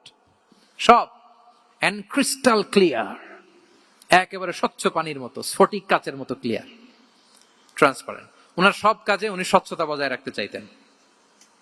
কতটা স্বচ্ছ ছিলেন, একটা মজার ঘটনা শোনায় আপনাদেরকে। সহিহ বুখারীতে এসেছে, রমাদানের শেষ 10 দিন, দ্য লাস্ট 10 days অফ রমাদানে তিনি ইতিকাফ করতেন। তো ইতিকাফ অবস্থায় স্ত্রীরা এসে রাতে দেখা করে যেত, জরুরি কথা আলাপ থাকলে সেরে যেত। একবার রাতে সফিয়া বিনতে হুয়াই ইবনে আখতাব রাদিয়াল্লাহু তাআলা আনহা আসলেন, ওনার স্ত্রী। কথা হলো, এবার ওনাকে একটু এগিয়ে দিবেন। মসজিদ থেকে রাসূল সাল্লাল্লাহু আলাইহি ওয়াসাল্লাম বারান্দার দিকে পাশ দিয়ে আসলেন এগিয়ে দেওয়ার জন্য। ইন দ্য মিন টাইম, ভাই ভিডিও করবেন না, mobile should be in pocket. জি, বারবার বলবো না, পকেটে রাখ, অন্যদের ডিস্টার্ব হচ্ছে আমি দেখতেছি। হঠাৎ দুইজন আনসারী সাহাবী পাশ দিয়ে হেঁটে যাচ্ছেন। রাসূল সাল্লাল্লাহু আলাইহি ওয়াসাল্লাম আম্মাজানকে বিদায় দিবেন এখানে। হঠাৎ করে তিনি আওয়াজ করে বললেন, আলা রিসলিকুমা, এই দাঁড়াও। ওই সাহাবী দুইজন রাসূল সাল্লাল্লাহু আলাইহি ওয়াসাল্লামের সাথে কে এটা টের পায় নাই, বুঝতে পারে নাই। বোরকায় আবৃত কোন এক নারী দেখে, রাসূল আর ওই নারীকে দেখে তারা আরো দ্রুত গতিতে হাঁটতে শুরু করে দিচ্ছে, আমরা চলে যাই এখান থেকে। দেখেন, রাসূল সাল্লাল্লাহু আলাইহি ওয়াসাল্লাম নিজের অবস্থানকে ট্রান্সপারেন্ট করার জন্য বললেন, আলা রিসলিকুমা, দাঁড়াও। দাঁড়ালেন। তখন রাসূল সাল্লাল্লাহু আলাইহি ওয়াসাল্লাম বললেন যে, ইন্নাহা উম্মুকুম সফিয়া, আমার পাশে যাকে দেখতে পাচ্ছ, বলে দেয়া ভালো যে সে কিন্তু অন্য কোন নারী নয়, সে তোমাদের মা উম্মুল মুমিনিন সফিয়া। সাহাবারা বলে, সুবহানাল্লাহ ইয়া রাসূলুল্লাহ, ইয়া রাসূলুল্লাহ, এ কেমন কথা? আপনি কেন আমাদের কাছে জবাবদিহি করতে যাচ্ছেন বা ক্লারিফাই করছেন? আপনার পাশে কোনো নারী এত রাতে যদি দাঁড়িয়ে থাকে, তিনি তো আমাদের মাদের মধ্যে থেকেই তো একজন হবেন, কেন আপনি বলতেছেন? তখন রাসূল সাল্লাল্লাহু আলাইহি ওয়াসাল্লাম বললেন যে, না, ইন্না শাইতানা ইয়াজরি মিনাল ইনসানি মাজরাদ দাম, শয়তান মানুষের রগে রগে চলাচল করে। ওয়া ইন্নী খাশিতু আইয়ুকযিফা ফি কুলুবিকুমা শাররান, আরেক বর্ণনায় আছে শাইআন, আমার ভয় হয় হয়তো শয়তান কোন সন্দেহের উদ্রেক তোমাদের হৃদয়ে ঢুকায় দিতে পারে। সুবহানাল্লাহ। এজন্য আমি ক্লিয়ার করে দিলাম, এটা আমার বউ, আমার স্ত্রী, তোমাদের মা সফিয়া। দুজন সাহাবী যদি চলে যায়, এমন হতেই পারতো বাড়িতে যে একজন আরেকজনকে জিজ্ঞেস করতে পারতো যে, আচ্ছা, নবীর পাশে যে কালো বোরকা পরা মহিলাটা ছিল, দেখছো না, এটা কে?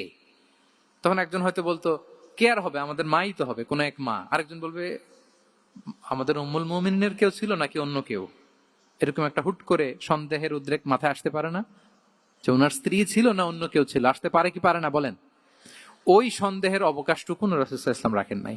উনি বলে দিলেন যে, এটা তোমাদের মা, এটা সফিয়া।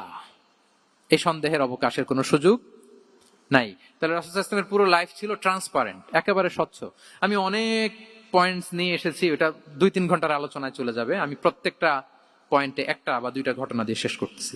তাহলে রাসূল সাল্লাল্লাহু আলাইহি ওয়াসাল্লামের লাইফ তিনি কত স্বচ্ছতার সাথে কাটিয়েছেন, এটা ক্লিয়ার না আমাদের সাথে? Transparent mindset.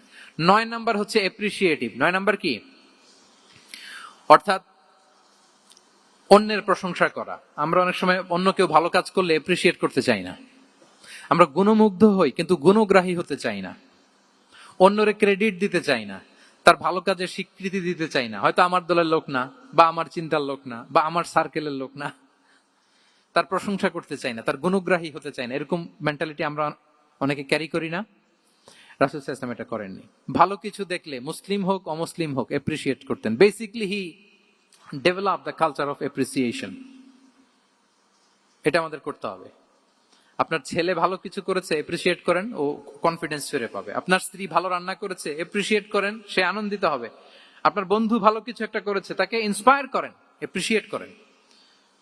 রাসূল সাল্লাল্লাহু আলাইহি ওয়াসাল্লাম একবার এক বৈঠকে 8 জন সাহাবীকে 8টা কমপ্লিমেন্ট দিয়েছেন, 8টা এপ্রিসিয়েশন দিয়েছেন। তিনি বলেছেন, আরহামু উম্মতি বি উম্মতি আবু বকর।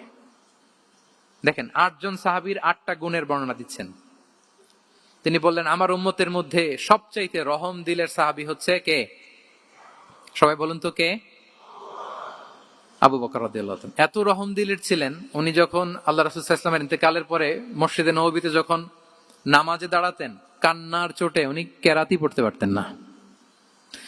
কমপ্লেন করতো সাহাবারা যে আমরা তো কেরাত বুঝি না, একটু স্পষ্ট করে পড়েন, কান্না একটু থামান।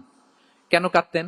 কারণ উনি যখন নামাজে দাঁড়াতেন, ওনার ফিলিংসটা হতো এরকম যে কাইফা আকুমু মাকামা রাসূলিল্লাহ, আমি রাসূলের জায়গায় কিভাবে দাঁড়াই? এখানে তো আমার রাসূল দাঁড়িয়ে ইমামতি করেছেন, আমি নবীর জায়গায় দাঁড়িয়ে কিভাবে নামাজটা পড়াই? এই অনুভব থেকে উনি যে কাঁদতে শুরু করতেন, এই কান্নার ধাক্কায় উনি আর তেলাওয়াতই আগাতে পারতেন না। আরহামু উম্মতি বি উম্মতি আবু বকর। আমার উম্মতের মধ্যে সবচাইতে রহম দিলের হচ্ছেন আবু বকর। ও আসাদ্দুহুম ফি আমরিল্লাহি উমর। দেখেন, প্রশংসা করতেছেন। আর আমার উম্মতের মধ্যে আল্লাহর দিন বাস্তবায়নে সবচাইতে কঠোর হচ্ছে ওমর। মুনাফিকরা ওনাকে জমের মতো ভয় পেত, ইভেন শয়তান ভয় পেত। রাসূল সাল্লাল্লাহু আলাইহি ওয়াসাল্লাম বলেন, ওমর তুমি যদি এই রাস্তা দিয়ে হাঁটো, শয়তান যদি দেখতে পায়, শয়তান এই রাস্তা রেখে দিয়ে অন্য কোনো রাস্তা থাকলে ওইটা দিয়ে হাঁটে। সুবহানাল্লাহি ওয়া বিহামদিহি। আমাদের অনেক সময় এমন হয় না যে আমাদের বাচ্চারা, ছেলে মেয়েরা খেতে চায় না, আমাদের নাতি নাতনিরা খেতে চায় না, মায়েরা খাবার নিয়ে পেছনে পেছনে ঘুরে, আর তখন ভয় দেখায়, এই রাত্রিবেলা তাড়াতাড়ি খাও, ওই যে বাঘ আসবে বাঘ, বিড়াল আসবে বিড়াল, তাড়াতাড়ি না খেলে কিন্তু ভূত আসবে ভূত। এরকম বলেন আপনারা? বলেন না? এই দায়িত্ব তো আপনাদের কাঁধে থাকে না? তো ওই যে আমাদের বোনরা বলতে পারবে, বোনরা খাবার নিয়ে ঠিকই রাত্রিবেলায় বাচ্চাদের পেছনে পেছনে এরকম দৌড়াতে হয়।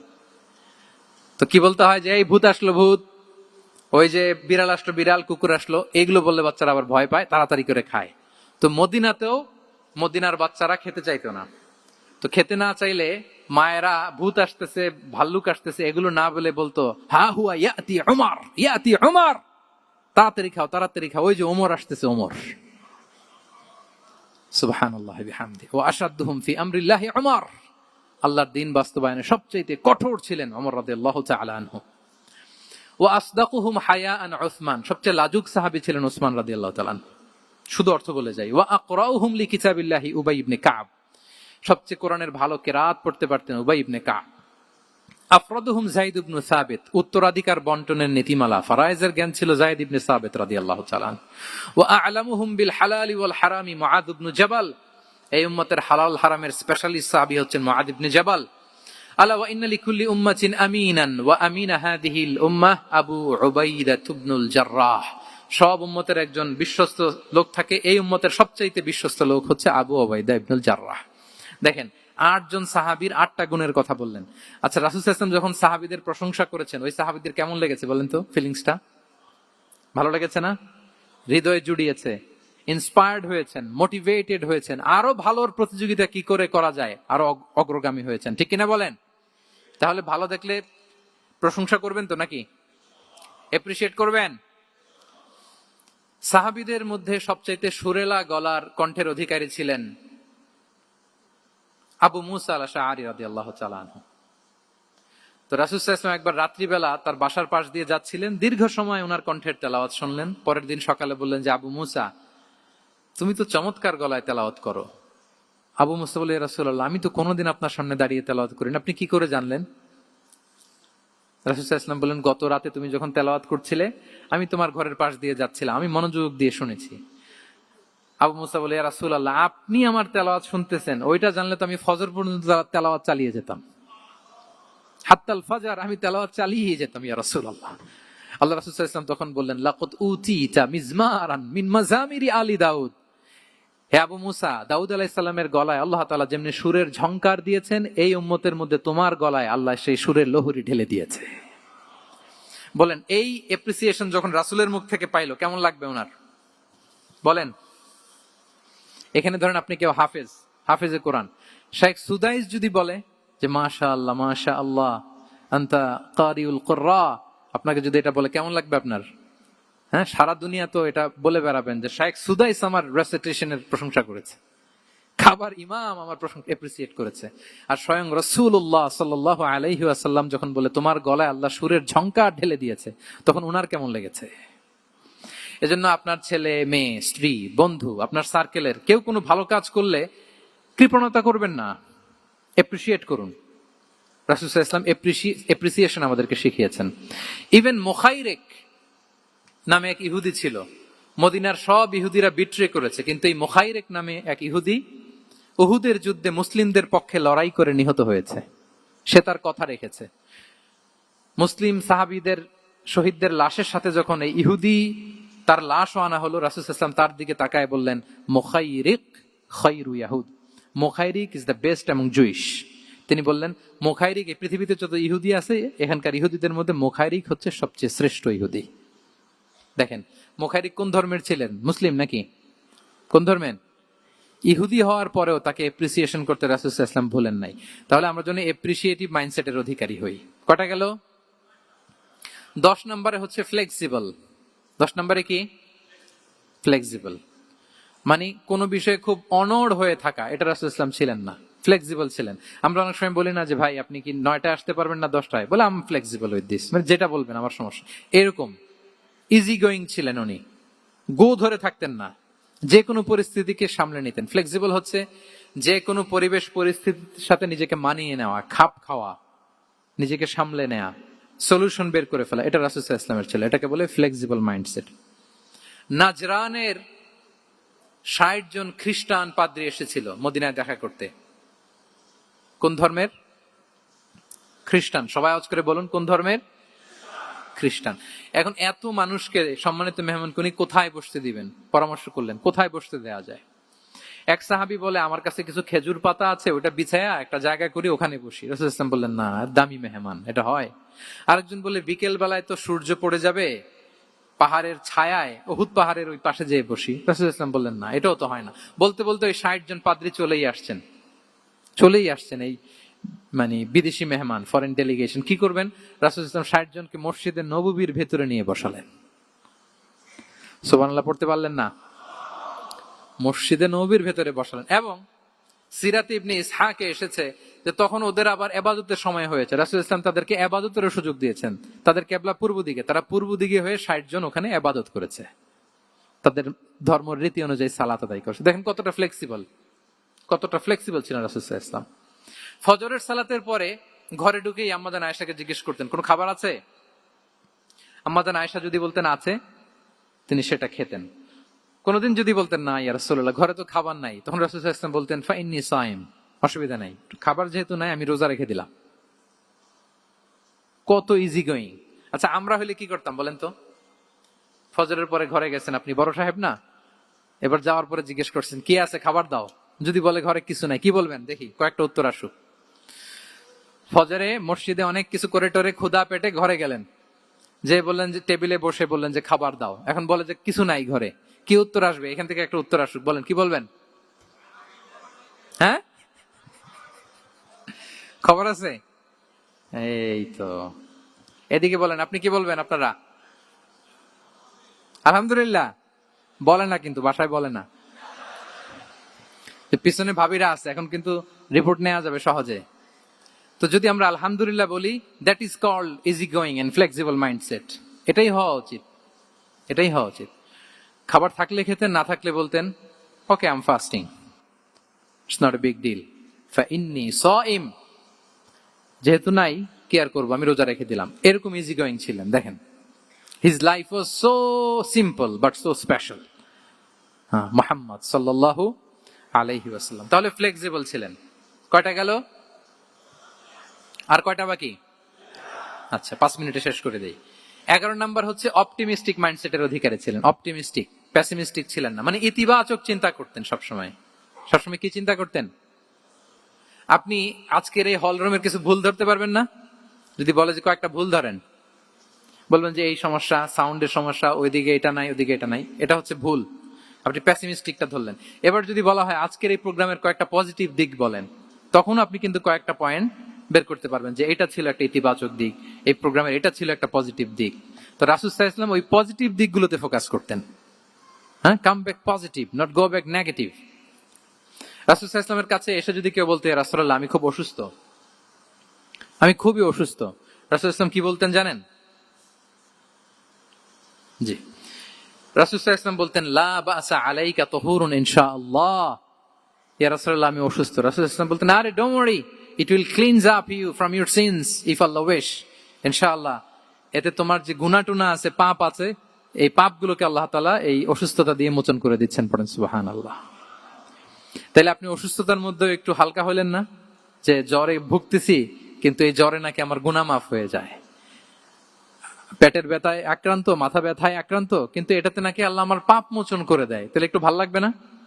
তাহলে দেখেন, একটা কঠিন পরিবেশকে রাসূল সাল্লাল্লাহু আলাইহি ওয়াসাল্লাম সহজ করতেন। অসুস্থ শুনলেই লা বাস তাহুরুন ইনশাআল্লাহ, আর কিছু হবে না, আল্লাহ তোমার গুনাহ মাফ করে দিচ্ছে। অসুস্থ ব্যক্তি দেখলেই মাথায় হাত দিয়ে দোয়া করতেন, আল্লাহুম্মা রাব্বান নাস আযহিবিল বাস ইশফি আনতাশ শাফি লা শিফাআ ইল্লা শিফাউক শিফাআন লা ইগাদিরু সাকামা। উজ্জীবিত হয়ে যেত অসুস্থ ব্যক্তি। আমরা কি করি? আমরা কি করি? কাউকে অসুস্থ দেখলে, রোগাক্রান্ত দেখলে, ওই রোগে সবচাইতে কষ্ট পেয়ে যে মারা গেছে তার ঘটনা বলা শুরু করি। যে হায় রে ভাই, আপনার ক্যান্সার, আমার এক খালা ছিল, ক্যান্সারের 4th স্টেজে চলে গেছিল, 14টা কেমো দেয়া লাগছে, এই যে ফিরিস্তি, একেবারে ওনার দাফন কাফন পর্যন্ত।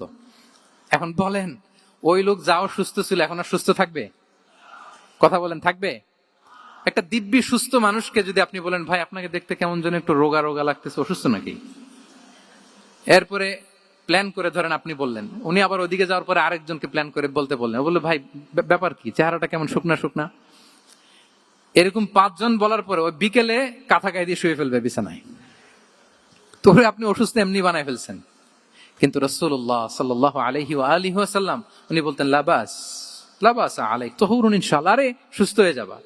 এজন্য দেখতে গেলে আপনি উৎসাহিত করবেন, বলবেন আরে ভাই আপনারা তো খুব সুস্থ লাগতেছে। কে বলছে আপনি অসুস্থ?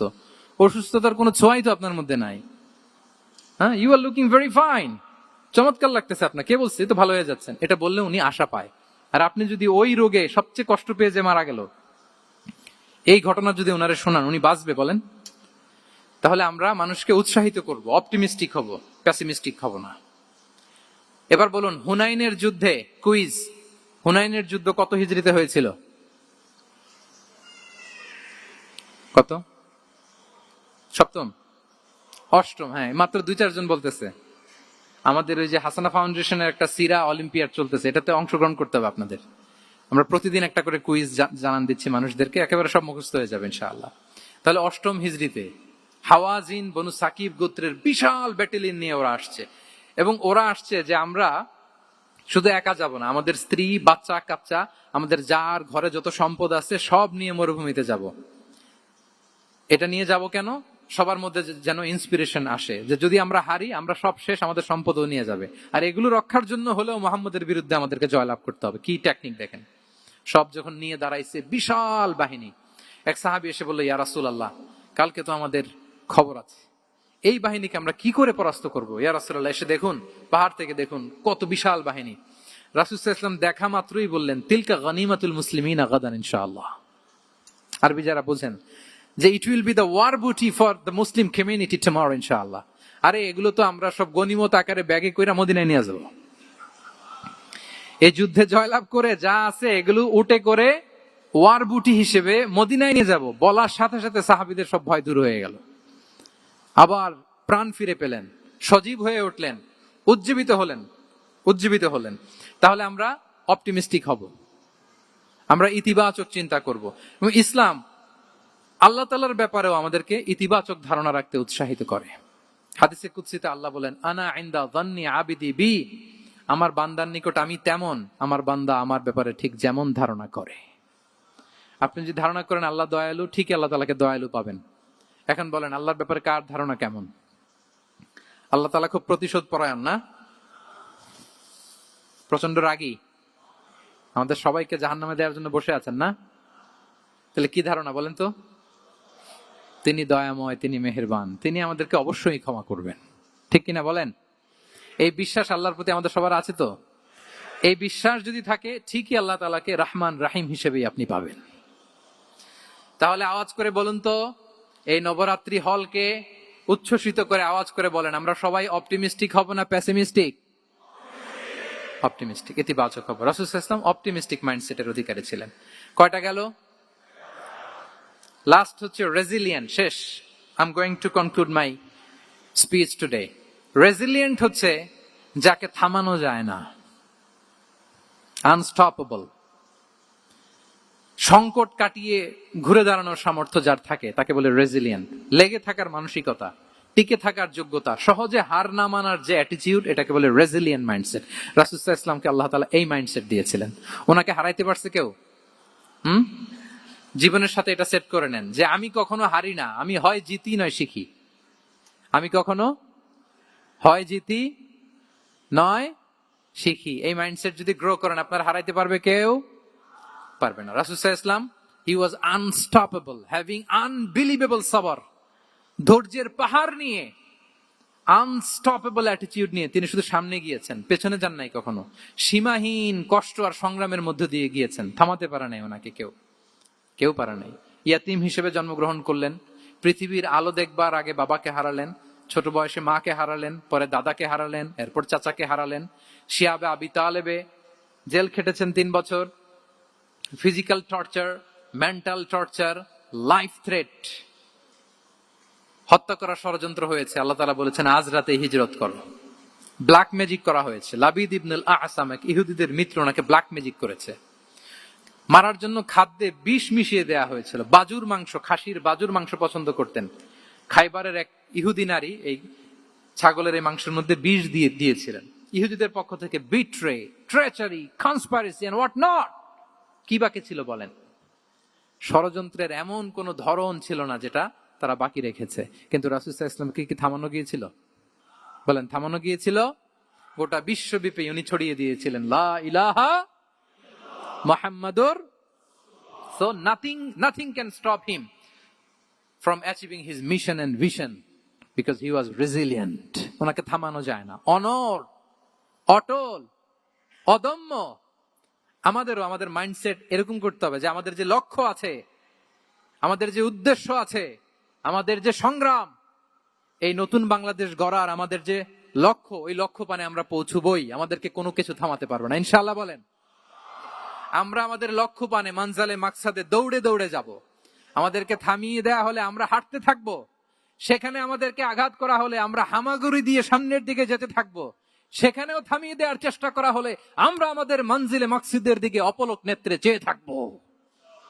আমাদেরকে কেউ থামাতে পারবে? রেজিলিয়েন্ট, অনড়, অটল, আনস্টপেবল, এই মাইন্ডসেটের অধিকারী ছিলেন। ফলেই তিনি লা ইলাহার বাণীকে গোটা বিশ্বে ছড়িয়ে দিতে পেরেছেন। তাহলে আমরা রেজিলিয়েন্ট হতে চাই কি চাই না বলেন? হতে চাই। সম্মানিত শুধু মোট কয়টা মাইন্ডসেট জানলাম? নববী মনস্তত্ত্ব, সিরাতের আয়নায়, prophetic mindset through the lens of সিরা। মোট কয়টা জানলাম? 12টা। এগুলোকে আমরা নিজেদের মধ্যে ধারণ করতে পারবো ইনশাআল্লাহ। কারণ রাসূল সাল্লাল্লাহু আলাইহি ওয়াসাল্লাম আমাদের জন্য যা নিয়ে এসেছেন ওইটাই আমাদের আঁকড়ে ধরতে হবে। যেটা বারণ করেছেন ওইটা থেকে আমাদের দূরে থাকতে হবে। যে আয়াত দিয়ে শুরু করেছিলাম সূরা হাশরে, রমা আতাকুমুর রাসূলু ফাখুযুহু ওয়া মা নাহাকুম আনহু ফানতাহু। নবী যা এনেছে ধরো, নবী যা বারণ করেছে সেগুলো ছেড়ে দাও। আমরা আল্লাহ তাআলার কাছে কামনা করি আমার নবী ওনার যে থট প্রসেসকে ডেভেলপ করেছেন, ওনার যে অ্যাপ্রোচ এন্ড মাইন্ডসেটকে ডেভেলপ করেছেন, আমরাও যেন আমাদের মাইন্ডসেটকে ঠিক ওইভাবে করতে পারি। আমাদের রাসূল সাল্লাল্লাহু আলাইহি ওয়াসাল্লাম যেভাবে চিন্তা করতেন, আমাদের ভাবনা এবং চিন্তার আঙ্গিনাও যেন ঠিক সেই রকম হয়। আমরা সবাই পড়ি আমিন। তার মাইন্ডসেট হবে আমাদের মাইন্ডসেট। কি বলেন? পারা যাবে তো ইনশাআল্লাহ? তাহলে কয়টা মাইন্ডসেটের কথা বলেছি? কয়টা বলতে পারবেন? কয়টা দেখি। 1 নম্বরে কি ছিল? God centric. 2 নম্বরে ভিশন ওরিয়েন্টেড। 3 নম্বরে উইজডম ড্রিভেন। 4 নম্বরে reform centric. 5 number open minded. 6 number entrepreneur 7 number, considerate 8 number, transparent 9 number, appreciative 10 number, flexible 11 number, optimistic এবং 12 নাম্বার রেজিলিয়েন্ট। এটা ছিল রাসূল সাল্লাল্লাহু আলাইহি ওয়াসাল্লামের মাইন্ডসেট। এই মাইন্ডসেট দিয়ে যদি আমরা আমাদের মাইন্ডসেটকে সাজাতে পারি, আমাদের সফলতা দুনিয়া এবং আখিরাতে কেউ ঠেকাতে পারবে। আল্লাহ তাআলা আমাদের সবাইকে কথাগুলো বোঝার ও আমল করার তৌফিক দান করুক। আমাদের অনেক বড় বড় মাশায়েখরা এখানে এসেছেন। আমি অনেকের সন্তান তুল্য, অনেকের ছাত্র তুল্য, আমাদের সকলের প্রিয় আল্লামা সাঈদী রাহিমাহুল্লাহ সুযোগ্য সন্তান আমাদের শামীম সাঈদী ভাই এসেছেন। 21 টিভির আমাদের ভাইজান আছেন, আমাদের উস্তাজরা আছেন। এদিকে মঞ্চে আসন নিয়েছেন আমাদের ফাদিলাতুল উস্তাজ মুফতি কাদি ইব্রাহিম। আমরা প্রত্যেকের যাদের নাম বলেছি প্রত্যেকের ছাত্র তুল্য। শায়েখ যদি এখানে কথা বলতেন, আমরা যদি নিচে বসে বসে শুনতে পারতাম, আরো বেশি কিছু শিখতে পারতাম। তারপরেও একটা টপিকের উপর কিছু কথা বলবার আল্লাহ তাআলা সুযোগ করে দিয়েছেন। যে কথাগুলো আপনাদের সামনে উপস্থাপন করলাম, আল্লাহ তাআলা যেন সবার আগে আমাকে আমল করার তৌফিক দান করে এবং পাশাপাশি আমাদের সবাইকে আমল করার তৌফিক দান করে। হাযা মা ইনদি ওয়াল ইলমু ইনদাল্লাহ। এখানে হাসানা ফাউন্ডেশন সম্পর্কে সামান্য বলতে বলা হয়েছে। সম্মানিত সুধী, হাসানা ফাউন্ডেশন এবছর আমরা কাজ শুরু করেছি। এটা শিক্ষা প্রকল্প নিয়ে কাজ করে। Integrated Madrasa, English medium school, blended with Islamic curriculum, মক্তব আমাদের হাসানা ফাউন্ডেশনের একটা ড্রিম প্রজেক্ট। আমরা কিছু অলিম্পিয়াড থ্রো করেছি, সিরাত অলিম্পিয়াড, কোরআন অলিম্পিয়াড, তারপর হাদিস অলিম্পিয়াড। এরকম শিক্ষা রিলেটেড, এডুকেশন রিলেটেড বিভিন্ন প্রজেক্ট, রিসার্চ, গবেষণা, কারিকুলাম ডেভেলপমেন্ট, এই বিষয়গুলো নিয়ে মূলত আমাদের ফোকাস। আপনারা ওয়েলকাম টু হাসানা ফাউন্ডেশন। হাসানা ফাউন্ডেশনের জন্য আপনারা দোয়া করবেন, আপনারা সাপোর্ট করবেন, কন্ট্রিবিউট করবেন। এই আহ্বান আজকের এই নবরাত্রি হলে ইসলামিক কনফারেন্স 2025 রেখে আমার আলোচনা এখানেই শেষ করছি। হাযা মা ইনদি ওয়াল ইলমু ইনদাল্লাহি আলাইহি তাওয়াক্কালতু ওয়া ইলাইহি উনীব। আসসালামু আলাইকুম ওয়া রাহমাতুল্লাহি তাআলা ওয়া বারাকাতুহু।